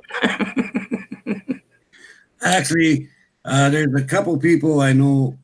Bra actually wants to go on a investigation. He wants to, every once in a while he likes to do different things. So he wants to go chase a Bigfoot. So I think we're probably going to do that sometime this year. I already know where I'm going because I've seen one there, at least I think it was. Back at the old homestead out by Jellicoe. 5 miles from our cabin, you go down the back road and there's this river, the Wichikanani River. Anyway, I was just a kid then, I was like 10 years old, something like that. But I grew up there. So, I know everything in the bush, right? Anyway, I'm standing there and I think I was picking berries. I can't remember. I think that's because there's a great big blueberry factory there, right? So anyway, I'm down there and I start picking, and I look and I see this bear, and this bear is leaned over by the water, right? Big brown bear, and I'm like, huh, what? No, whatever. And I kind of looked at it, paid no attention to me, so kept doing. Well, all of a sudden, the bear's arms go out like this and cups hands and drinks like this with water, right? I'm like, okay, I've never seen a bear do that, right? Right? And then it actually stood up on its hind legs, like it stood up, and it looked at me, right? And I looked at it. That was it. It looked at me again. I looked at it again. And it went like this, started picking my berries again. It sat back down, played with the water a little bit, and it left. And I left. And that was the end of it, you know? So, yeah, I didn't really, you know, I figured it's doing its thing. I'm doing my thing, I know. And everybody always says, oh, you got to be careful. They're dangerous. They're going to bull crap. I don't believe that. I think if you show anything respect and you give it its space, right, and you're not imposing yourself on it or trying to impose your will on it, it probably just respect you right back. So, yeah, so I think we're going to go there and set up camp for a few days just to see, because a few years later, sort of the same deal happened, but there was a smaller one. Like, and I say small one, this thing was taller than me. It was probably like 6 foot tall. But there was this little tiny one. And this other one was doing something, banging a couple of rocks for some reason. I don't know what it was doing. And this other one would run into the creek and run back out of the creek, and run in the creek and then slap its hands on the water and then run back out of the creek. And I watched that for a few minutes. And then I felt like a peeping Tom, right? Felt like, hey, you pervert, what are you doing? Right? So I laughed. And again, you know, they could have been, I suppose, anything, but I cannot prove they were not like a Bigfoot or a Sasquatch or right. There's no way in hell can I prove that they were not that. But on the other hand, I know damn well that they're not bears. I know that they're not gorillas. I know that they're not, you know, can I prove it's this or that? No. So to me, it's still something I'd like to eventually go and find out exactly what it was. Right. I can't explain it, you know. I can only explain the incident, what I saw. What it was, I'm not 100% sure, you know. See, I love your outlook on stuff too. You know, just the way you talk about the paranormal and even talking about Bigfoot and everything else. I just love the way you look at things. Well, you know, I'm not the one that created the world. I'm not the one that created the universe. I have no idea. Like Darwin and his evolution theory, okay? Well, maybe some things came that way, but you know, and I also think God had a sense of humor. You know, because one day God's sitting there listening to Darwin and his theories, and he goes, oh, yeah? Throws down this creature. It's called a duck-billed platypus. He says, figure that one out, thanks, you know? Yeah, duck-billed platypus. You know what I mean? Here you go, buddy. You think it's so bright? What's this? You know? So God does have a sense of humor. So I have no idea what's out there. You know, I'm like everybody else. I want to learn. I want to know, but whether I'll ever really know, I don't know. Exactly. But Danny, I appreciate you coming on here so much. Well, I really enjoyed myself. If there's no other questions, I'll get off of here and let you guys do what you're going to do. You're more than welcome to stay on as long as you want. Thank you. But I do want you to comment in the chat here. So if there's anybody in here that hasn't buttered your buns, they can lather you up. You definitely want to go check out his channel, guys. He does have a lot of good videos on there. Will answer a lot of your questions. He also does awesome live streams, and he also has a pretty awesome voice. So every now and then you'll catch him singing. So just make sure that y'all check him out, and we really do appreciate you coming on and answering some questions for us. I was honored. You know, I love y'all. All right. We love you too. Love you too, no? So love you too, Danny. Blessings, and thank you very much. I'm honored you invited me, and we'll talk to you soon. I'm gonna go out there now. All right. Thank you. You're welcome. Cheerio. Have a good night, Danny. Buddy, I haven't got to say this tonight. Bite me.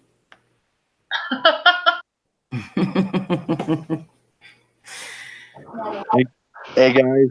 Yes. I think I need to go to bed. Okay, Reg, I'm sorry we kept you up so long, That's okay. but I will send you that video to your email. Right. Everybody Thank you. wish Rich a happy birthday for Wednesday. Happy birthday. Thursday. Have a good night, Rich.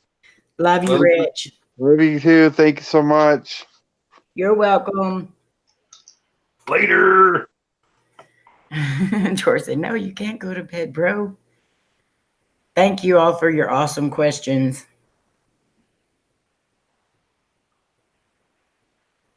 Tex, we definitely got to get that set up. I'm excited about that. Mom. Did you play the video? Yeah, because we woke him up. I missed it. Well, I messed it up anyway because I didn't leave the screen down far enough to where we could see his reactions, but it was dark. He couldn't get Alexa to turn his light on. Good night, other worlds. Good night, worlds. Thank you for coming in. But everybody, definitely go check out Danny's channel, Chasing Bones and Specters. The link is in the description of the live stream tonight. But he should, ow, sorry I dropped my deal. He should comment in the chat too.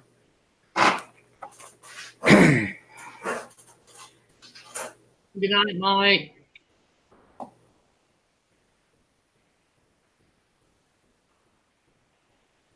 I love you, April. What's up? What time do you have to work tomorrow? 3. 3. You better get some sleep then. Oh, and I gotta work Thursday. I told you. Mm-hmm. I told you, once you say, yes, you can call me in, they're going to call you in every chance they get. Yeah, yes. I answer the phone. There is Danny's channel right there, guys. I'll send you a link, text. I'm not answering the phone Friday.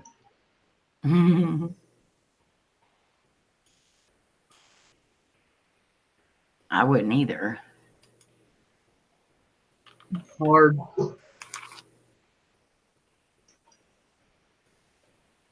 Okay, Jay. KJ.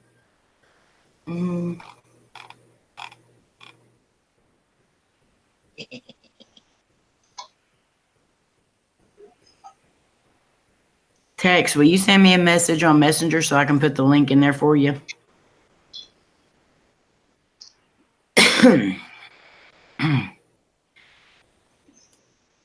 Hello, Angela. I'm sorry, guys, if I didn't get to say hi to you, but I didn't want to interrupt Danny. I love hearing his answers on stuff. I watched his live stream today, and it was very interesting, too. He was doing his go bag for when he goes out on investigations and stuff, and showing us all the stuff that he takes. And a lot of stuff that he takes, I have not even thought about taking, and it's a really good idea to take some of this stuff. Welcome back, Chills. Ooh, Lurch, go to the corner. Lurch, stay in the corner. Lurch, me and Twinkie are already mad at you. Yes. Do Amy, G-Par, April have answers to my riddle? Let's see, what was your riddle? People say I have teeth, but I don't eat. I can be handled and used for grooming, a comb. Oh, KJ answered it, and Angela answered it. So, Amy, who you more excited to meet, me or Bigfoot? Is there a difference, Rob? Y'all are brats. Well, actually, Amy, there is a difference. Bigfoot's a little hairier.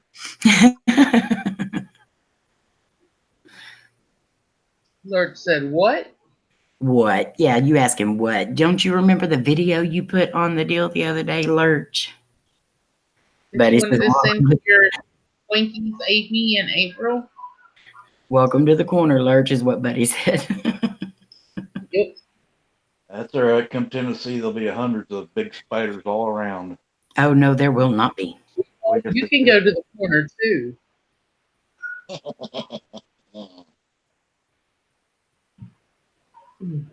Rob, she's more excited to see me laugh out loud. Just kidding. George. Amy, what do you think I'm bringing such a big duffel bag for? I've got all these spiders. Oh, no, G-Paul.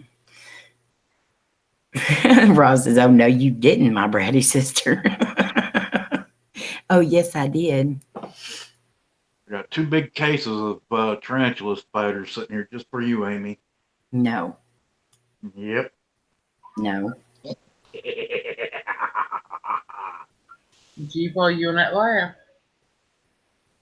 Oh, it gets even eviler.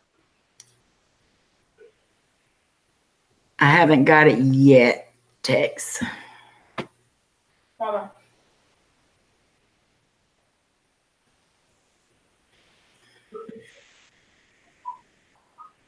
Okay, I'm going to run to the powder real quick, and I will be right back, y'all.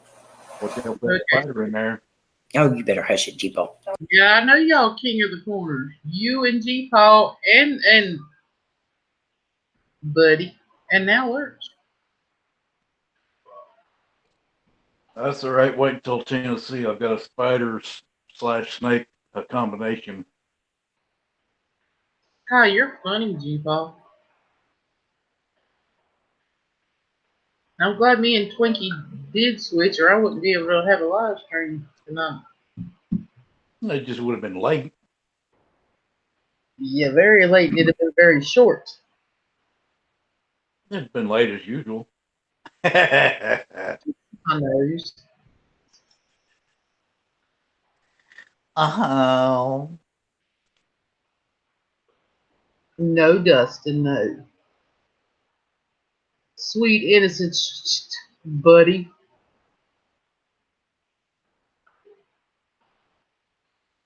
I am not part of the military, but I am part of you. You use me every day. What am I?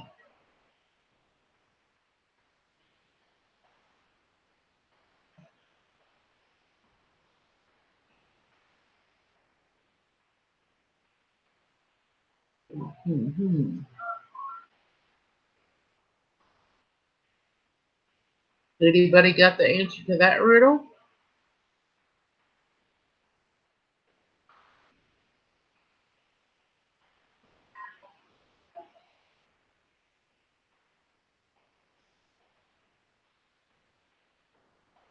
I'm so tired I can't even think right now. Ghost Hunter.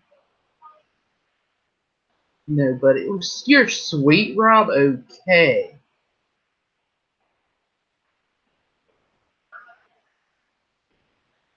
Go ahead.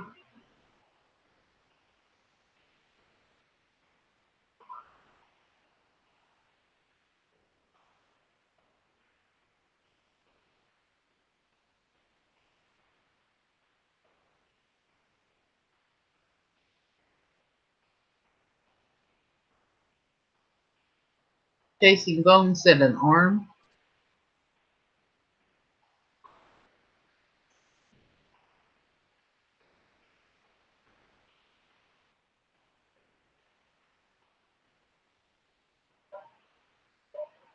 Listen, my bratty brother. I'm still sore. I didn't even take a break at work today. 10 hours and no break.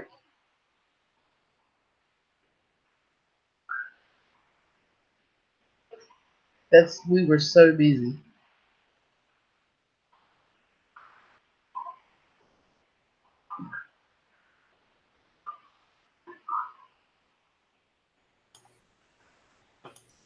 So I see the blonde man. I am Georgie.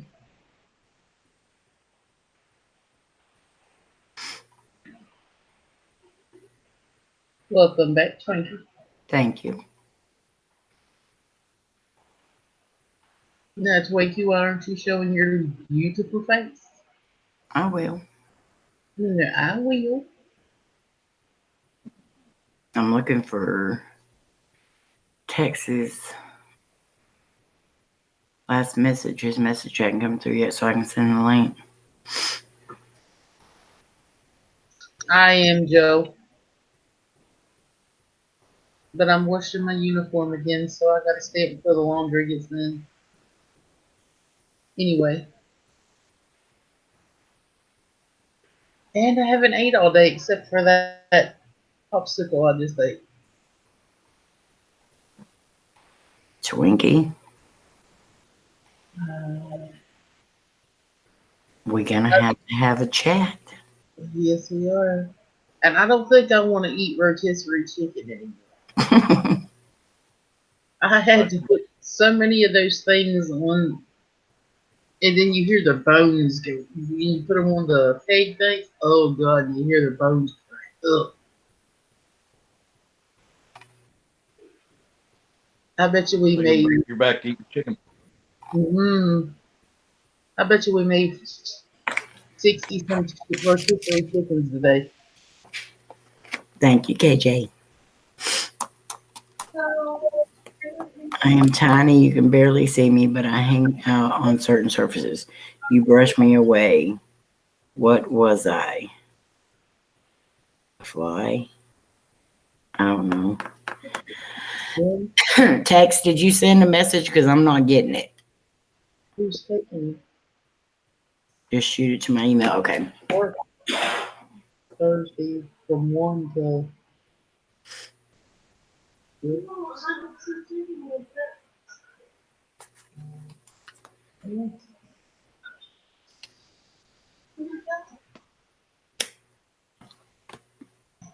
We'll think of something.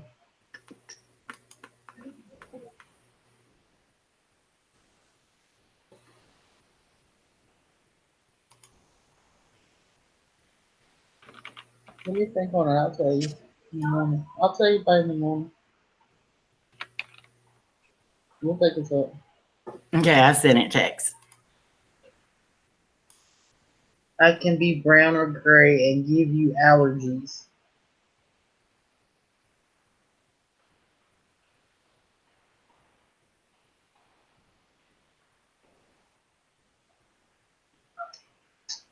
Who knew? KJ, are you just wanting to do like in-person ones, or are you wanting to do like, you can do like video chat ones, or what? Because I definitely recommend you. Okay, Danny.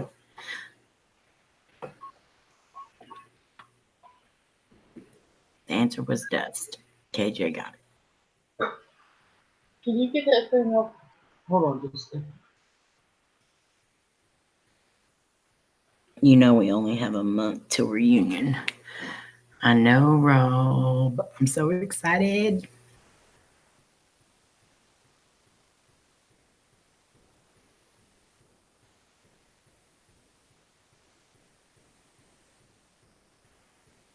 April, you didn't, or Amy, you didn't tell April yet, have you? What? About me deciding not to come, right? Oh, no. Oh, y'all funny. No, I told Amy I wasn't going to come today. Casey said, be quiet, G-Mo. Yes, you are. Nope. Yeah, you are, because you said, why do you think I'm bringing a duffel bag? A bigger, oversized duffel bag. She pays attention, G-Paw. Hi, Tex. Howdy, howdy. I paid attention. Amy thought I wasn't going to come, didn't you? Yes. Because I was talking to him earlier, and then he's like, well, can I talk to you about that tonight before the live stream? I said all day long he was going to say he wasn't coming. How are you doing, Tex? I'm doing good. Doing good. Just chilling. Hey, Tex. Howdy. Y'all ready to get the party started? Oh yeah. We need to figure out a date for. Yes, we do. And unfortunately, June is going to be murder for me. I'm working so much freaking overtime. Right. But And the Only 2 days left this month. yeah, and the first week of July, I will be gone. Well, the first Week and a half. week and a half.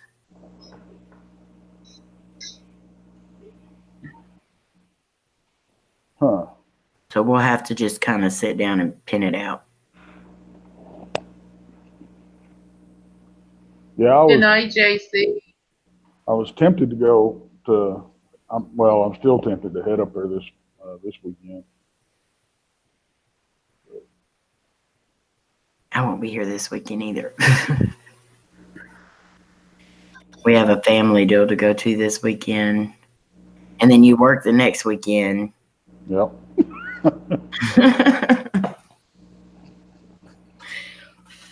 Y'all might just have to do it in the middle of July. We sound like those highfalutin business people that trying to pencil you in. Have your people call my people. Yeah. Rob, if you don't come, I will come to Indiana or Michigan myself and kick your butt. Well, if you're gonna go to Michigan, you may as well just stop by and pick me up. This week going over here and get me. Yeah. Save me from having to ride 11 hours on a bus. I'll eat chocolate covered crickets, Lurch. I eat regular crickets. You ain't scaring me none. I neither. She's the savage Twinkie when it I comes could to that. survive. But she's gonna try liver mush. Yeah. Try what? Liver mush. See, you can tell he's from Texas too. Yeah. It's the same thing as scrapple. Same thing as what? Take all the leftover parts of a pig and throw it in some gelatin and put it in the fridge and let it set up. Yeah. Sounds like spam. Yeah, that's what I said. It don't even look like spam, trust me. It's more like a lunch meat type thing, isn't it? Yeah, it's in a loaf and you slice it and then you cook it. You fry it or you bake it. Are you talking about liverwurst? No, it's called liver mush. Oh, Yes, It ain't I thought it nothing was like liverwurst too. Yeah. It's nothing like liverwurst. See, that's something I can't find around here either, is liverwurst. Hey, I could bring Twinkie. I could bring you some sauce while I'm at it, so you can try it. I won't even eat that. You don't have enough room, so we'll save that for now. I'm bringing 2 coolers now. Come on. They're full. Slim then said they're full. You can't put nothing else in them. Slim's foot. Well, I'll try just about anything once. Yeah, I'll try anything once, but that just I'll probably end up liking it. You watch. Wait, did you get that jerky mix yet? No, not yet. I need that link again. I had duck brains once. You ate what? Duck brain. Duck brain? I've never had duck brain. Like anything else, tastes like liver. Probably, yeah. No, I'll eat like the heart and liver and all that. Well, we were at it's kind of a funny story. We were at a wedding, and they had rented a whole restaurant, and they had a 7-course meal. And this is a huge wedding. There's no telling how much it cost these people. And I mean, they did it right, man. They brought each course out, and you ate that, and then they bring the second course out. And they had, it started off with like a sample tray type thing, and it had all kinds of stuff. It had jellyfish on it. I tried that, which really didn't have any flavor, and it was real. It tasted like it had sand in it. It was like chewing, you know. Yeah.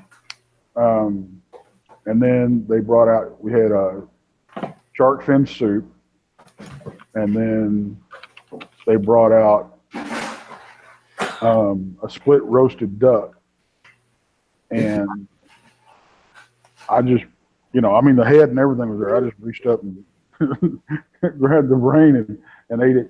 But it tastes just like chicken liver is what it tasted like. I don't even like chicken livers though. We had a deal here like 2 weeks ago that it was wild game night or whatever, and they had like antelope, they had buffalo, they had, of course, they had deer, right? And then we had what? Oh yeah, crane. And they made all different types of stuff out of all these different. I mean, there was so much there. I don't even know what all meat I ate that was there, but they did a really good job on all of it. I sent you links again, Amy. Okay, thank you. Bring me some liver mush. They had they served some kind of a beef pepper dish, and I wasn't paying no attention. I was talking, I was eating, and I just thought evidently I got a hold of one of them little skinny Thai peppers, and I didn't know it, and I just chunked it in my mouth, and it lit me up. I drank everybody's water, everybody's tea. I grabbed one of the ushers that was handing out beer. Took every beer he had, was slamming that, eating bread, sugar. I could not get rid of that stuff. Oh, I bet. I bet you they said that'll learn you, darn you. Yeah. God, man, I was just sweating. Good night, Chasing Bones and Specters. Night, Danny. Hello, Krista. Good night, Dan. Good info. Appreciate it, man. What did Buddy say? He said, guess what? And I said, what? He said, chicken butt. Oh, God. Hardy, hard. Oh, Lord. Oh, Lord. Now that I sat down, my bones is aching. Have you went out any in the last few weeks, Tex? I haven't went out since that last time I think I told you all about. Okay. I think I told you all about the last time. Where I thought it was pigs beside me, but I'm not really sure. Did I tell you about that? I don't think so. That was the last time I went out. It was I went out. It was a solo trip. Did I tell you about the red light I saw that I couldn't explain? Yeah. Yeah, Okay, you did. It was by the cemetery, wasn't it? Well, that was actually the cemetery was, man, when I went up to the cemetery, it was just, there was nothing. It didn't feel like it ever has before. There was like, right. There was, you could just tell there was nothing going on. And so I went across the street, well, I say across the street, Over yonder. Yeah. And to our, what we call our first research area down there in the bottoms, and just set up camp down there, and that's where I saw that red light. And I still don't have any explanation for that. I was watching this little blinking red light, and I thought it was because I was looking through a little tree line. I thought I was seeing an airplane in the distance, is what I thought I was seeing. But then when I got to look at it and I turned my light on, that little red light had been in front of a tree that was between me and that was only about, I don't know, 10 feet from me. Wow. I don't know. And it was like a little bitty, almost like a,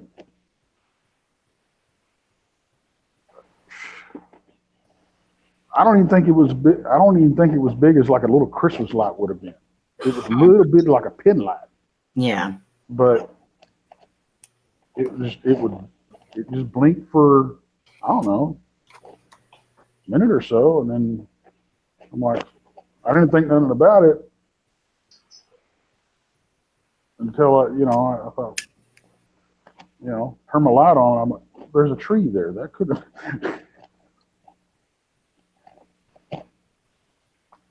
I don't know what that was all about. Was you able to catch it on camera, or did you just see it with your own eyes?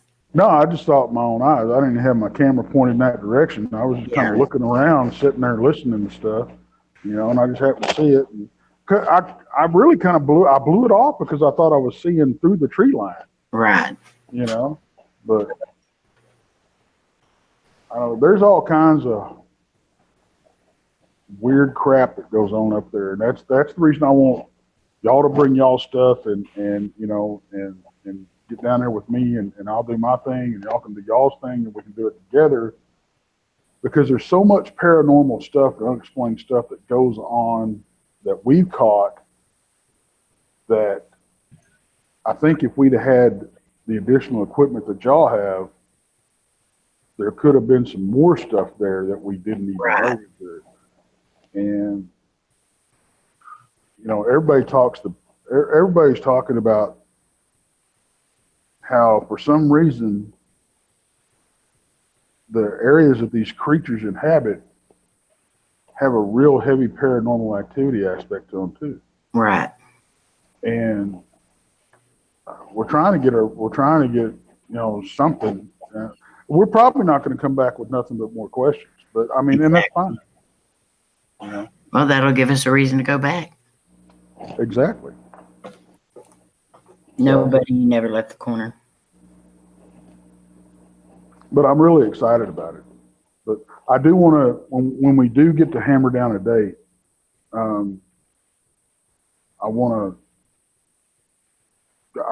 to just meet up and go in there. I want to go in there with a strategy. Right. But because I know me and I know y'all, we're going to have to go to a cemetery.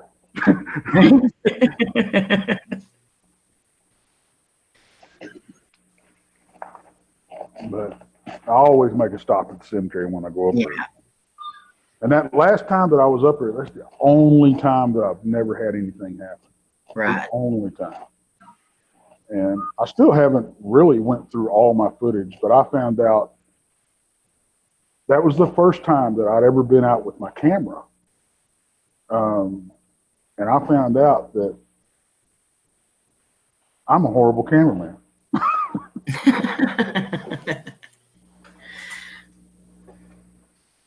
Well, I think all of us kind of, like a lot of times I forget I'm filming.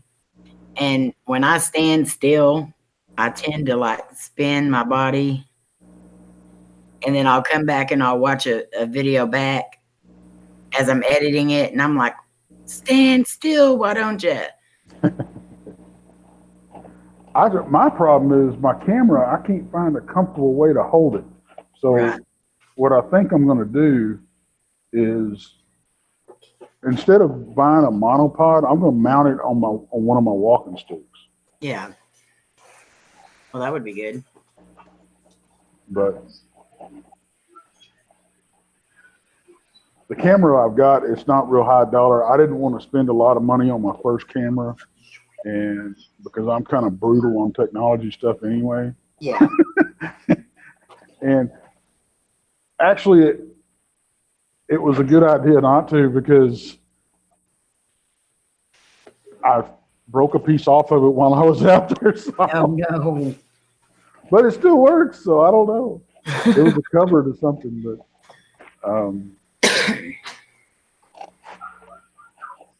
I've had more luck with using my phone than I have anything else. Right. For some reason I can hold my phone steady, but I can't hold a camera steady. Yeah. I do have a night vision camera now, and I've tried it out outside and everything else, and I really like the way it does. So I think that'll be good too. Oh yeah, no doubt. Yeah, my this camera has night vision on it, but I found out that it is horrible. It's Yeah. I mean, if it's not right in front of your face, you can't see it. You know. But I think it's going to be interesting to see what happens. yeah, because there's a lot of different areas that I can take y'all to that y'all probably haven't been to. Oh yeah, we went to the cemetery and then the right across the street. Right. To the what is it, the springs right over there, or the where it goes where it goes under the street and empties out over there in that field. Yeah. And see, what I want to do is take y'all down to the bottoms where all the structures are and everything that we found, and all the nests and all that kind of stuff. Yeah, that we definitely want to see that. I'll show y'all where I had my first sighting, and then we'll go in there, and then we'll walk down that bottom and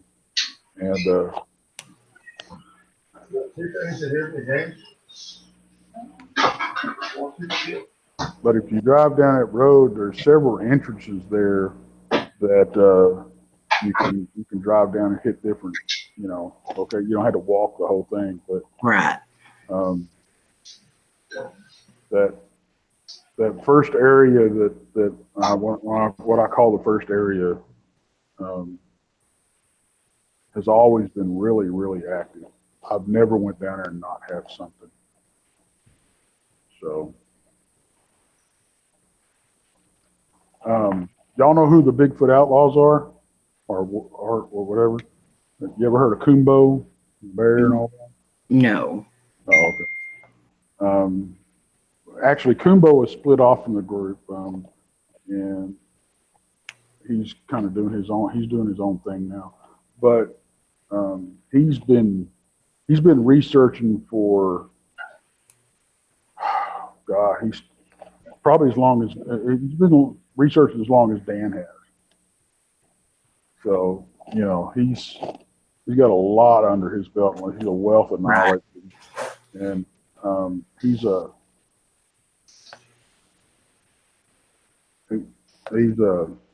used to work at NASA. Oh wow. Oh yeah, he is a very, very intelligent man. He's a very good guy. And he's actually got the audio from my last trip because is reviewing it now because I sent it to D and he listened to it and he thought he heard some stuff that I didn't hear. And he sent it to him to look over it. So we're waiting to get his. Oh, that's awesome.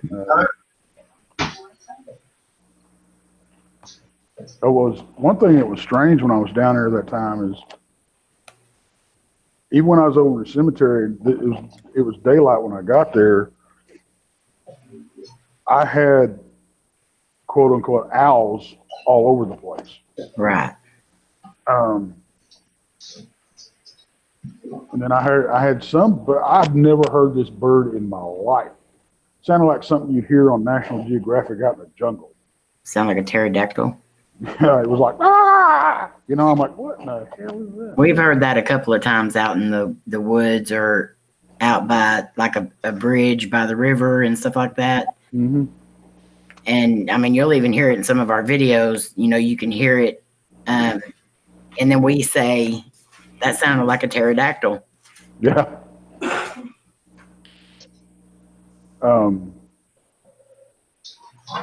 Have y'all subscribed to Carrie's channel, Bigfoot Odyssey yet? Bigfoot Odyssey, I think so. Y'all should go watch his last episode. He went up to Nebraska and did a show with the Omaha Indians. Oh, wow. And these guys turned down finding Bigfoot and there was somebody else they turned down, and actually requested Carrie to come up there and do this. And they are more of the spiritual side of it. Right. They do a lot, do a lot of praying and everything when they go out. and the lead guy, he actually talks to them in their native language, and they have some amazing encounters. But what's really weird about this, when they were out shooting footage, they're setting up a hair trap, and Carrie's just filming stuff, and you hear this voice speaking their native language, and he catches it on camera, but there's nothing around. Oh wow! And it sounds, it almost sounds like the greatest EVP you've ever heard. But it's he got the guy to translate it, and he could only translate part of it. But it was in their native language, and it said something about because they were setting up a hair trap with tape and using grease, lard as a bait. And the disembodied voice, for lack of a better term for it, said two of the words that it said stood for gathering hair and lard. Oh wow! Interesting to see. Yeah, and you can hear it. I mean, just plain as day when he plays it. It's just that episode is really, really interesting. They believe these things cloak. They and stuff like this, and there were several of them that witnessed this. They had what they think is, and they call it Satunga. They don't call it Sasquatch. Their native tongue is called Satunga. Mm-hmm. And he starts talking to them, and this huge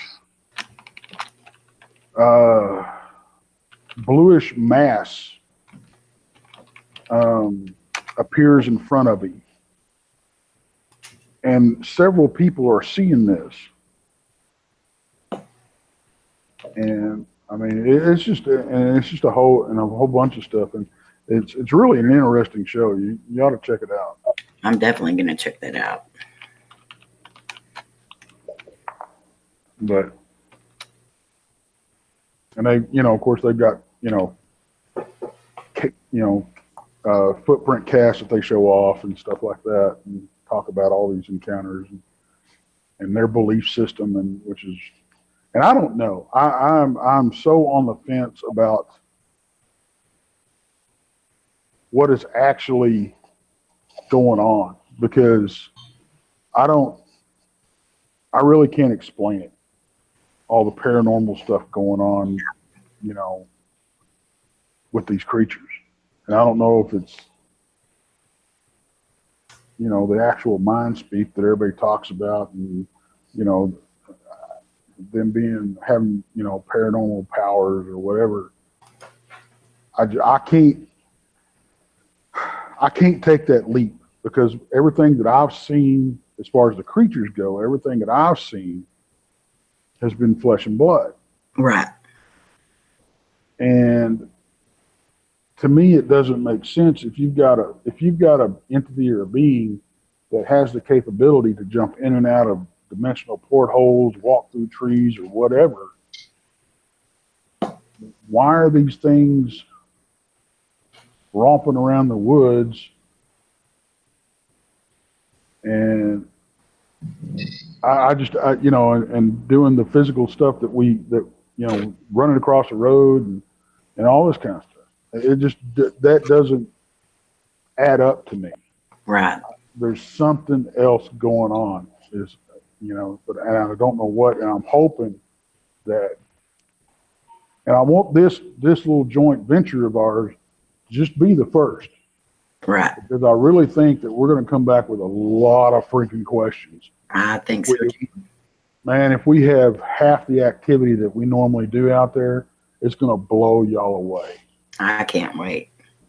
I mean, I've gotten screamed at, I've gotten growled at, I've caught an eye shine. You know, it's just it's incredible out there. Thank you. Do what? I'm jelly.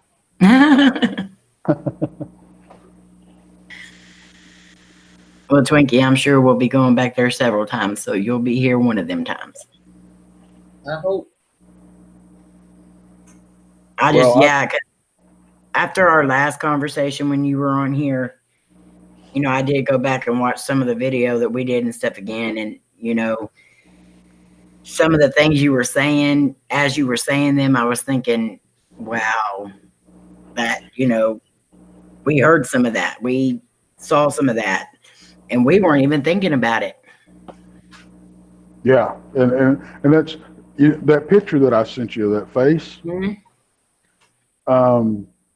If you watch the video and you slow it down to a quarter speed, there's a tree, and he's looking through the fork of a tree, and he's got a real red face. I don't know. I've never seen one like that, but he's got a real red face. I've heard that in other from other people. Right. But you'll see him peek up between the fork of this tree, and then as you're panning the camera, it's like he's holding back a branch, and he lets it go, and it moves in front of his face. Right. I thought it was a really incredible catch. But you have to slow it down to like a quarter of a speed. I caught it at regular speed, and I had to go back and look at it. Right. And see, we had no clue it was even there. Yeah. And I haven't gone through all of your footage. So there may be more there. I don't know. I saw some comments of people talking about Dog Man standing up over here and this. Yeah. I never saw any of that personally, but well, the person that did that, we ended up being troll, I believe. I don't want to say it that way, but a BSer. Yeah. Yeah. But a lot of times, you know, I mean, you get that, but a lot of times on your footage, and you know this as well as I do, people will catch things that you didn't see. Right. You know, but you got to take the good with the bad, you know? Especially if we don't know what we're looking for, and like going and working with you and, you know, stuff like that, then we'll be able to learn, you know, what to look for in those types of situations. Because I honestly believe that there could be some places around here, you know, up by the Red River and all that, you know, hearing some of those things and some of the things that we've heard and seen at some of them places, it kind of fits too. So right. Ghost Hunter wants to ask Tex a question. He said maybe ask him a question. Ask whatever you want. Go for it, Ghost Hunter. He don't want to see the mummies either, Ghost. No, I'm just kidding.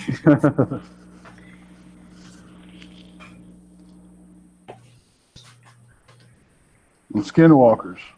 That's interesting because I actually asked that question earlier with Dan on board. Yeah.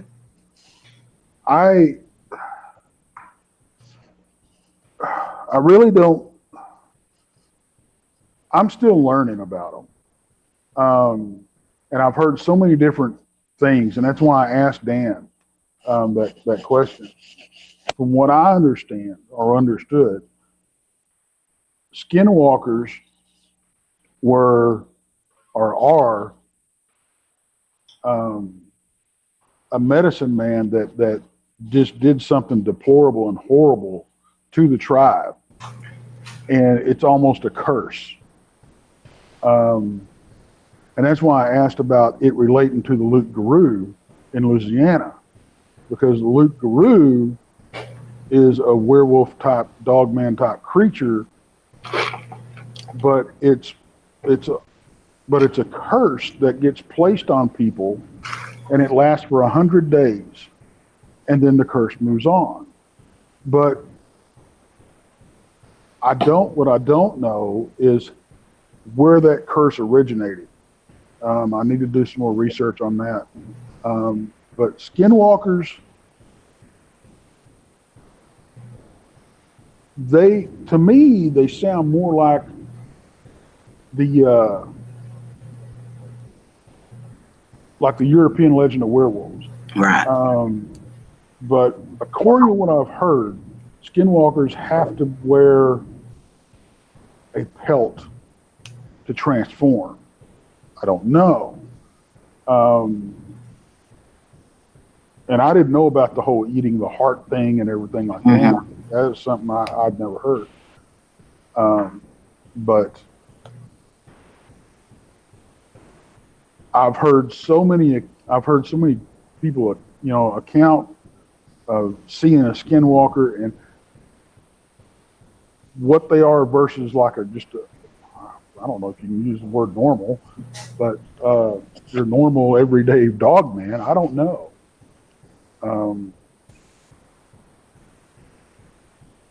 Do you think those two could be confused, like someone seeing a dog man or something, and I think that's very possible, misidentification. Because I think you have that as far as in Dogman and Bigfoot too.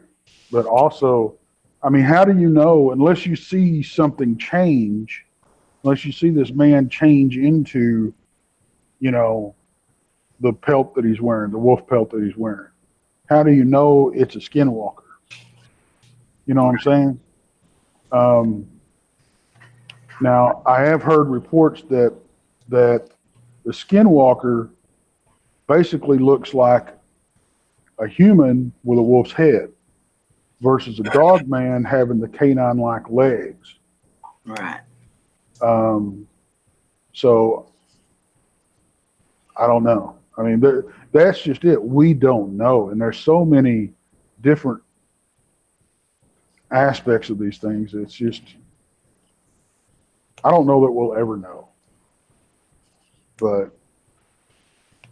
So those are the kind of things I love, though, because to me, if you have all the answers, it's over. right. So you want to keep, and I'm sure there are some people that do want to know, but I think there's always going to be something to learn about him. Oh, I do too. It's just like Bigfoot. We don't know what they are. We've gotten so many reports of them looking different ways. And they broke them down into species. Well, the same thing with dogman. You have types of dogman, just like you have types of Bigfoot. But we don't know. The native people, they refer to them as more of a people. And then you have the gorilla camp, which they think it's more along the lines of a gigantic Pithecus than it is a ancestor of humans. Right. But bottom line, somebody out there knows. There's been too many reports of alphabet groups having bodies to study and kill groups and everything like that. Yeah. I'm not saying all of it's true, but some of it's got to be. So somebody knows, but it ain't me. But I'm trying to find out. Well, I'm definitely excited about going out and checking for ourselves. Hello, Outdoors and Nature, Kathy. Yeah, I'm really excited about it, and it's like it's like y'all were saying earlier. I've never heard of anybody doing this together. Both sides of it. And it could open a lot of doors. Yeah, I think it's going to be awesome. Are you busy next Wednesday night? Next Wednesday night? Mm-hmm. What's the date? Let me look. 29. The 29th. No, nothing I'm aware of. Okay, every Wednesday night. Well, tonight I'm on Tuesday night because me and Twinkie had to switch. But next Wednesday night, if you're not busy, we would love to have you come up and get interviewed. Of course. If Sure. you're not busy. Now I do know at 6 o'clock. Well, that's tomorrow night. But I know Carrie was saying, I don't know if y'all heard it or not. Carrie was saying he's starting a new deal on Wednesdays and Saturdays. He's going to have researchers on and stuff like that. I know he wants me to be part of that, but I think he's got the next couple of weeks booked. So he hasn't told me anything. But so far as I know, I'm free that Wednesday. So Okay, and if he is going to go on Wednesday, just let me know what time, and we'll try to work around that. Sure, no problem. Okay. Good deal. I know a lot of people were impressed listening to you last time, so I'm sure they have a lot of questions. That's very humbling. Thank you. I'll be more than happy to jump on here and answer, or maybe point people in the right direction if I don't have the answer anyway. Right. But it's, I enjoy talking to y'all so much. Tex, here's another question from Ghost Hunters. Are you familiar with the Mongolian death worm? If so, what are your thoughts on it? I've heard about it and I've seen a little bit on it, but I really haven't researched it. So I really can't give an opinion on that. I'll give one. No. Lainey says she'll give one. No. She has heard of that. From what I understand, it's pretty freaking horrifying. It comes, the movie Tremors comes to mind when I start thinking about that kind of stuff.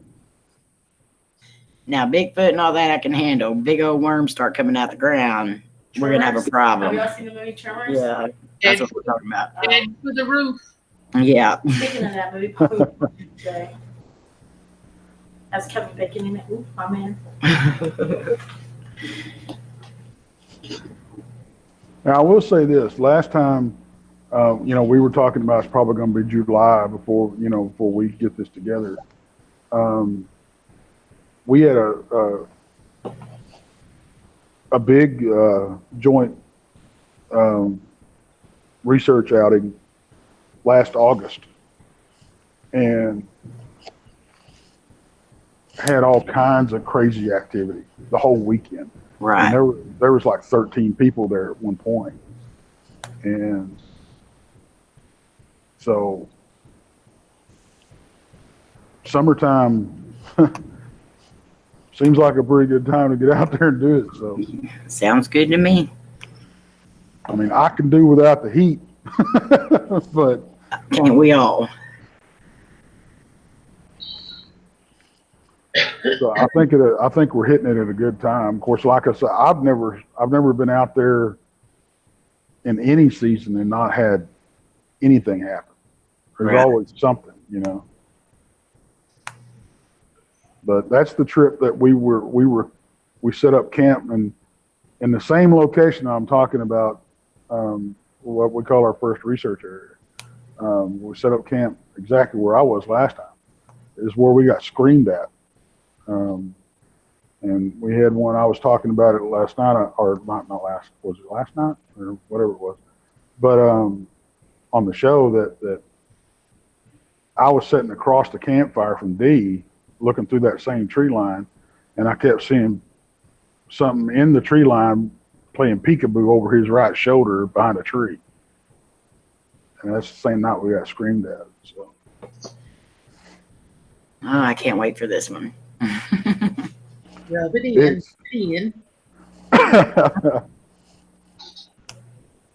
Why does Texas and North Carolina got to be so far? I know. Where are you at? I'm in North Carolina. Oh.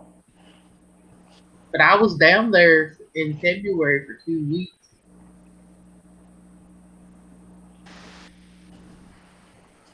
Well, next time you make a trip down this way, y'all hit me up and we'll go out. We wanted to take her there the last time she was here. She was here a couple months ago, and I don't remember what happened. Oh, it was raining or something. Yeah, I think it was raining, and so we didn't get to go out there. Yeah, it's no fun tromping around out there in the wet. I mean,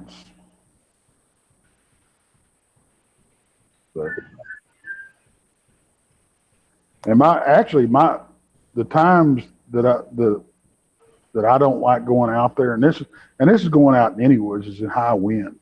Right. You know, because you got to put your head on the swivel when you go out there normally, but when you go out into the brush and high wind, you really got to watch yourself because stuff cracking and falling out of trees, especially down in those bottoms. You've got so many dead trees around that it's dangerous. That place, whatever it is, covered in spiders. Yeah, Lainey definitely had the feeling that we were being watched the whole time we were there. And I think she says it several times in the video. But Lainey also was the one that kept saying she was hearing the puppies and all that stuff while we were there. Well, I got news for you. She was right. Y'all were being watched. Mm-hmm. Yeah, we know that now. Yeah. And that area. It wasn't by Munchkins either. No, no. that spot that you actually caught that one peeking behind the tree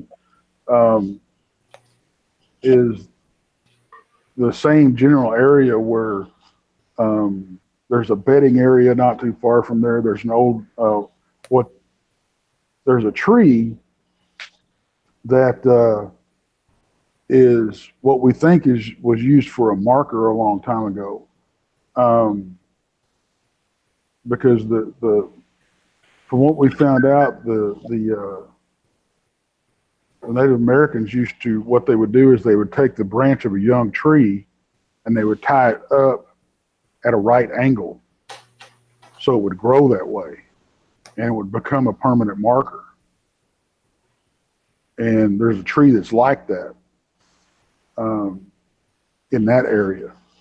And that's also the same area that I got zapped with what we think is infrasound that night. And that's also the same place where I caught the eye shine and everything. So yeah. And that's the general area where we stayed, was kind of all right there by the cemetery. Right. I did walk out a little bit further past the cemetery, but and back in the woods we did hear a lot of stuff too, but we didn't go. Oh, I'm sorry, I stepped on you. I was just gonna say we didn't go in there to see what it was. Now we've also gotten a lot of activity. When you walk up the trail to the cemetery, cemetery's back to your left. We've had some activity back there to the right too. And we almost went that way. We had a rock thrown at us from that area. One time, me and Dee and Barry were up there, and we were right there at the head of where you come up to the trail, and we were standing there right at the entrance of the cemetery, and I kept wanting to go back to the cemetery, so I kept wandering off. I drive Dee nuts when I do that. And they kept calling me back, get over here. And every time I would get deep into the cemetery, or a little deeper into the cemetery, something would happen over here to the right to get our attention. It's like they were trying to draw us away. Right. And I took off and started walking towards the cemetery, and that's when a rock got thrown and hit Dee in the back of the foot. Ow. But it wasn't hard. It was just kind of and hit him in the back of the heel. And it's not like they were trying to hurt him, trying to get his attention. That's about it. Yeah. So then we turned around and we went back to the right back up there, and we were hearing what we call the giant woodpecker, which we found out later. Barry actually discovered it. What we think what it really is one beating on its chest. Yeah. But we kept walking back over there to the right down to the hill, and Barry caught one playing peekaboo with him off the trail down there behind a tree. So we've definitely gotten activity all around that area. This is exciting. I'm ready to see other parts of it too. That's going to be cool. Yeah, now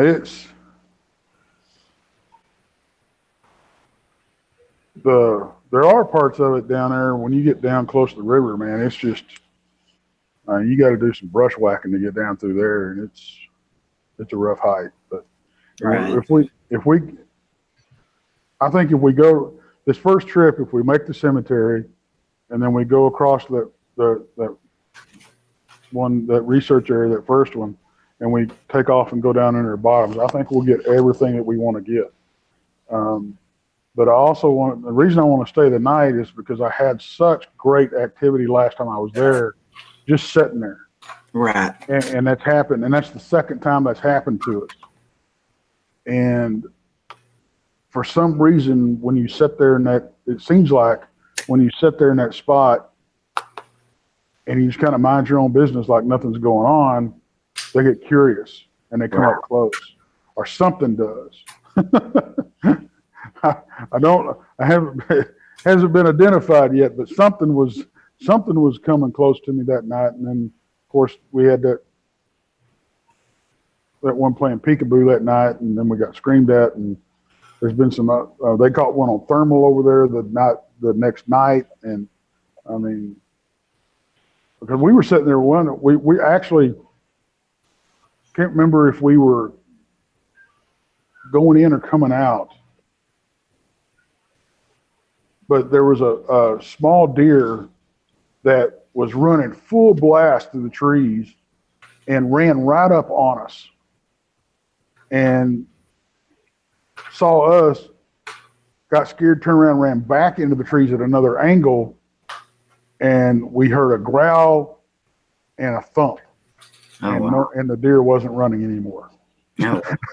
So we think what was happening is they were hunting a deer, and it ran out. It was trying to get away, and then it ran into us and turned around, went back the other way, and they got it.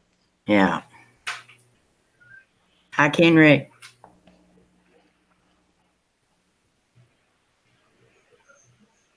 But yeah, it's awesome. I'm really stoked about this. I think it's going to be neat.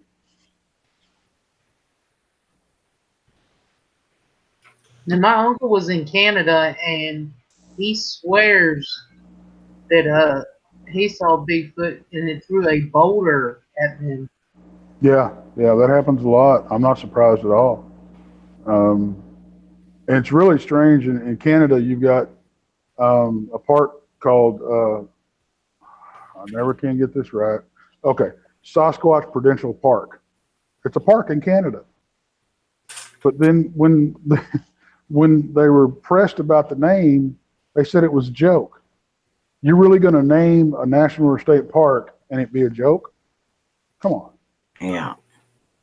Oh, it has nothing to do with Sasquatch activity. It's just we thought it would be funny. Yeah, right.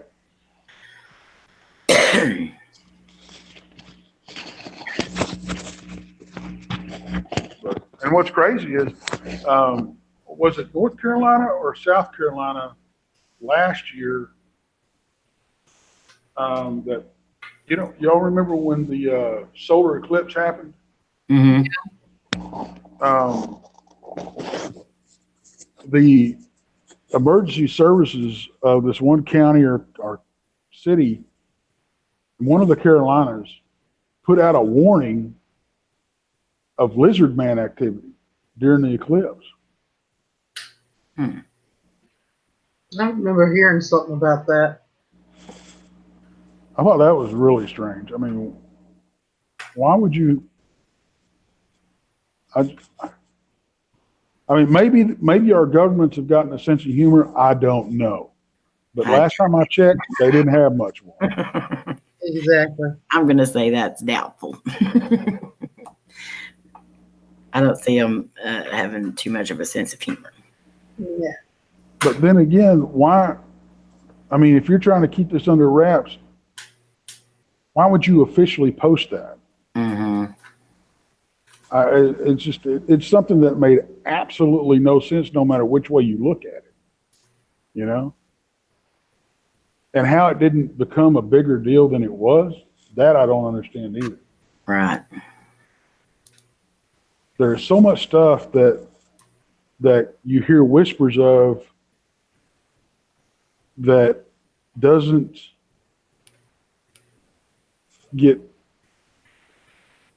the attention that it seems like it should, even from from the paranormal and the Bigfoot and communities. They just don't, for You some just get reason. tidbits of this and tidbits of that. Yeah, and it's like, how is this not blown up into a huge thing? But of course, mainstream won't touch it. So I guess that's a big part of it. Rick, this is Tex. He's the one that we're going to be collabing with on a investigation. We're going to go in and he's going to do the cryptic side of it. We're going to do the paranormal side of it. We're going to kind of put them together and see what we come up with. Rick used to live in Texas, and he is also a Bigfoot enthusiast. Awesome. They're going to be going. What state are y'all going to be in, Rick, when y'all go?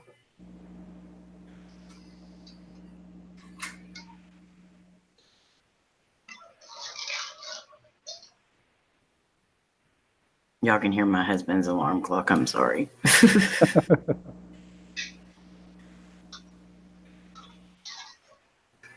You are going to be in Kentucky?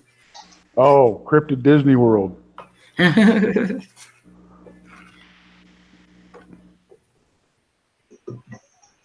Yeah, I want to go to Kentucky one of these days. I want to go to LBL. Do y'all know what LBL is? No. Okay, it's Land Between the Lakes, and it's a huge park that is famous for Bigfoot and dogman activity. They've got some of the most famous dogman attacks that took place there in the park. There was a family that got killed, a husband and wife and a small boy and small girl were there at setting up their RV, and according to and this comes from law enforcement that was there, that what they say happened is this dog man come up out of the bottoms, and the man seemed to be like he was leveling the RV. Mm-hmm. And this was back in, I think, the 70s or 80s. So there wasn't like it was manual. So he was out there cranking it. And it attacked him, tore him apart, got a hold of the little boy, tore him apart. The woman and the little girl were inside. It busted down the door. Evidently, the woman put up just a hellacious fight. Yeah. But it got her, tore her apart, got a hold of the little girl, actually took the little girl.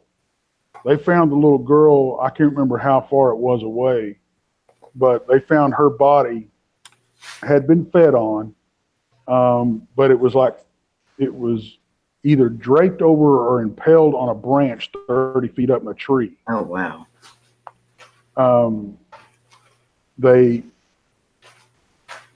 basically shut the park down, from what I understand, and killed this thing. And it was so huge that they had to have a 2.5 winch to pull it out of the ravine that they killed it in. Wow. But there was another attack. This guy went out bow hunting. You can hunt in this park if you have the right permits. But he had went out bow hunting by himself, and he didn't come home. And his wife called the park rangers or the sheriff's department or somebody, or called the sheriff's department. They contacted the park rangers and gave a description of the vehicle and everything. Oh yeah, he was in here, and I know where he's at. So they went up there and they found his truck and they found his tent. His tent was ripped to shreds.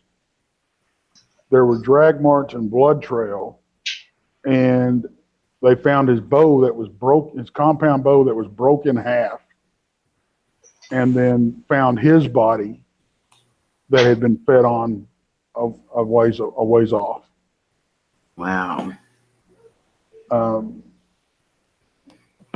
Now, I don't remember if this is from the same, I don't remember if this was Kentucky or not, but there was another report that was, now this is Bigfoot, that there was a guy that he was going out, his wife and his brother-in-law and him were going out deer hunting. And he was having to work a late shift, so he was going to meet him out there. Well, on his way out there, he stopped at a quarry where they did target practice, and he was sighting in his rifle. And evidently what had happened was when he was sighting in his rifle, a Bigfoot popped his head up and he shot it. Well, what he didn't know was and he evidently walked up there to find the body. What he didn't know, there was they've with the amount of footprints and everything that they found, there was 3 more of them, and they got a hold of him. But he evidently got back to his truck. He was running from them, got back to his truck, and they got a hold of him, and they found the guy because he didn't show up either. So they called the sheriff's department and everything. So they found him inside his truck, folded in half backwards with his head turned around backwards, stuffed behind the steering wheel. Oh, wow. Now, I don't know if y'all have heard about the attack that supposedly happened up at Brown Springs where the couple got killed. Have y'all heard about that? Now, I've heard a couple of things about different people getting killed up there, but I haven't heard any stories. Well, there was a couple that had went parking up there. I think this was back in the 80s, and they went parking up there, and evidently a Bigfoot had attacked them. And the guy, when they found him, he was tore all to pieces, and he was laid over in the brush. The girl, she was spread eagle on the hood, stripped from the waist down, I believe, had been. I did hear about that. That's the one I heard because it was the one that was She had been brutally raped and tore, she was tore open too. Mm-hmm. But I don't know. The more I think about that one, I'm not too sure if that wouldn't have been a dog man that did that. Yeah. Versus a Bigfoot. Now, but don't get me wrong, Sasquatch can be violent, but it's very, very rare, But I've heard so many more passive encounters with both kinds of creatures than I've heard violent encounters, And I think what a theory we have is the aggressive Bigfoot encounters that you do hear about we have 2 theories. One of them is that it's like a pride of lions when a male lion becomes of age and he tries to, make his mark in the pride, sometimes if he doesn't defeat the old line, he'll get kicked out and have to go start his, his own pride. And we think that's kind of what's going on with the Sasquatch. The big alpha will run a male out, and maybe he's not surviving well, and that's why you hear about the attacks on the the farm animals, the dogs and the people. It's all easy prey. Yeah. And another theory that we have is that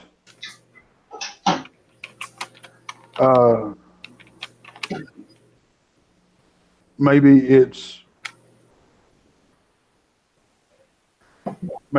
they attack humans because it's like a bear.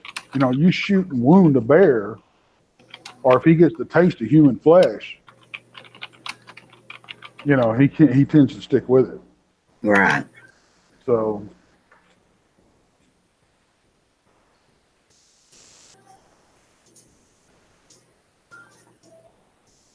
I know I had heard a couple of those things. And I know in our research about the cemetery and stuff, we had also heard that there were a couple of men that were found out there.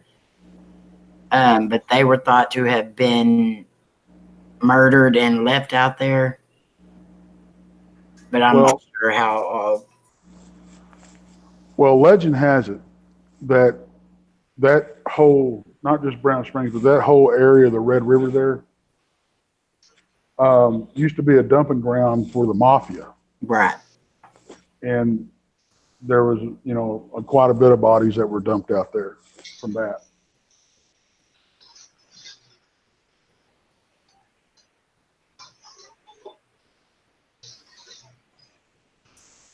So I need to get y'all to come down here, and we'll go investigate the goat man out here at Lake Worth too, which we think is probably a Squatch. There was back in the 60s. Mm-hmm. I think is when I want to say 69, maybe is when this account happened. I can't remember. But there was a big party. I mean, there was a lot of people, and even some law enforcement were there when this happened. One of the statements came from one of the sheriff's deputies or Lake Worth cops. I can't remember which. But supposedly this goat man, which is, they said, I can't remember what you call them. They're half goat and half man. Mm-hmm. But this thing had come down and harassed all these people, and picked up a spare tire and threw it like 300 feet. And there was a couple there was four of them, four teenagers that were in a car. And this was another time that it charged the car, and the guy threw it in reverse and was trying to get away, and it actually clawed and left a big old gouge in the car. Now this is all, I mean, you can do research on Lake Worth monster, and this all come up. So. Oh, that's awesome. I didn't know nothing about that. That would be very cool. Okay, I'm back. My earpiece fell out. Kentucky Ranger said, my ex is a Sasquatch, just saying. She lives in San Antonio, Texas. Might be the Texas connection. Now, the big thicket area down there, and Sam Houston National Park down there, they've got a lot of activity, a lot of squatch activity down there. And those critters down there are supposed to be pretty aggressive. I haven't been down there yet, but I want to go. But those are rumored to have an attitude down there. Of course, the ones in Brown Springs were too, and we haven't seen that. Yeah. So, but it could be like I was talking about a while ago, change of regime as far as the alphas go. you know, I personally think that you have, like, the whole tribe follows the leader. And if the leader has, a bad outlook or a bad relationship or bad, run-ins with humans, and, the whole tribe is going to do that.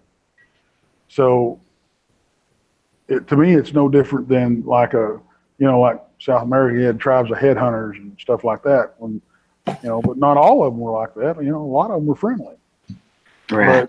But I think it's along the same lines. It's just different personalities, and depends, what kind of leadership you have in that tribe or that troop, or that family unit, that dictates how they interact with humans, or if they even do.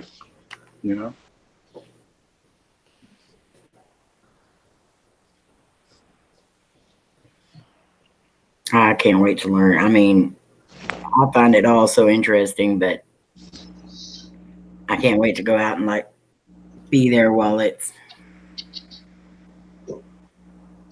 I really hope we get out there and we have a lot of activity.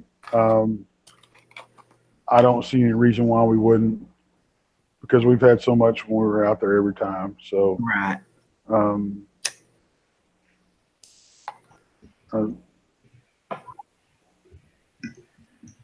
It's what I'm waiting on, what I'm really excited about. Y'all have K2 meters, right? Yes. What I'm really excited about is if we start having activity, what I know as Sasquatch activity, and the K2 meters start going off at the same time. Yeah. That's what I'm really, really curious about. And if that happens, man, what does that mean? Oh my God, I want to go. That's my hope. Place out there, Twinkie. There's going to be, and hopefully you'll be here in November. If you're down here in November, man, that's a good time to go. It's nice and cool. The leaves are gone.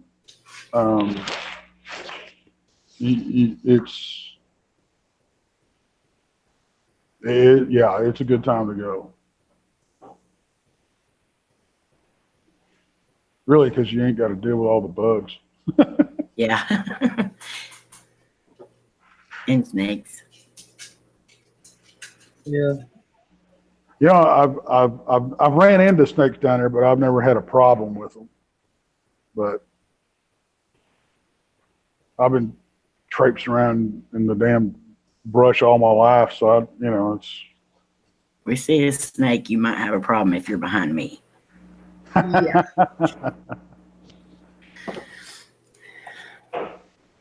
But okay, guys, I'm gonna call it a night. I got to get up in a couple hours for work, but we definitely want to have you on here next Wednesday, Tex, and you're more than welcome to come up Saturday night too if you're not busy or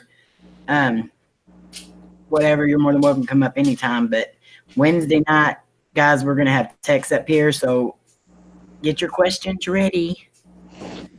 I can't wait. I'm looking forward to it.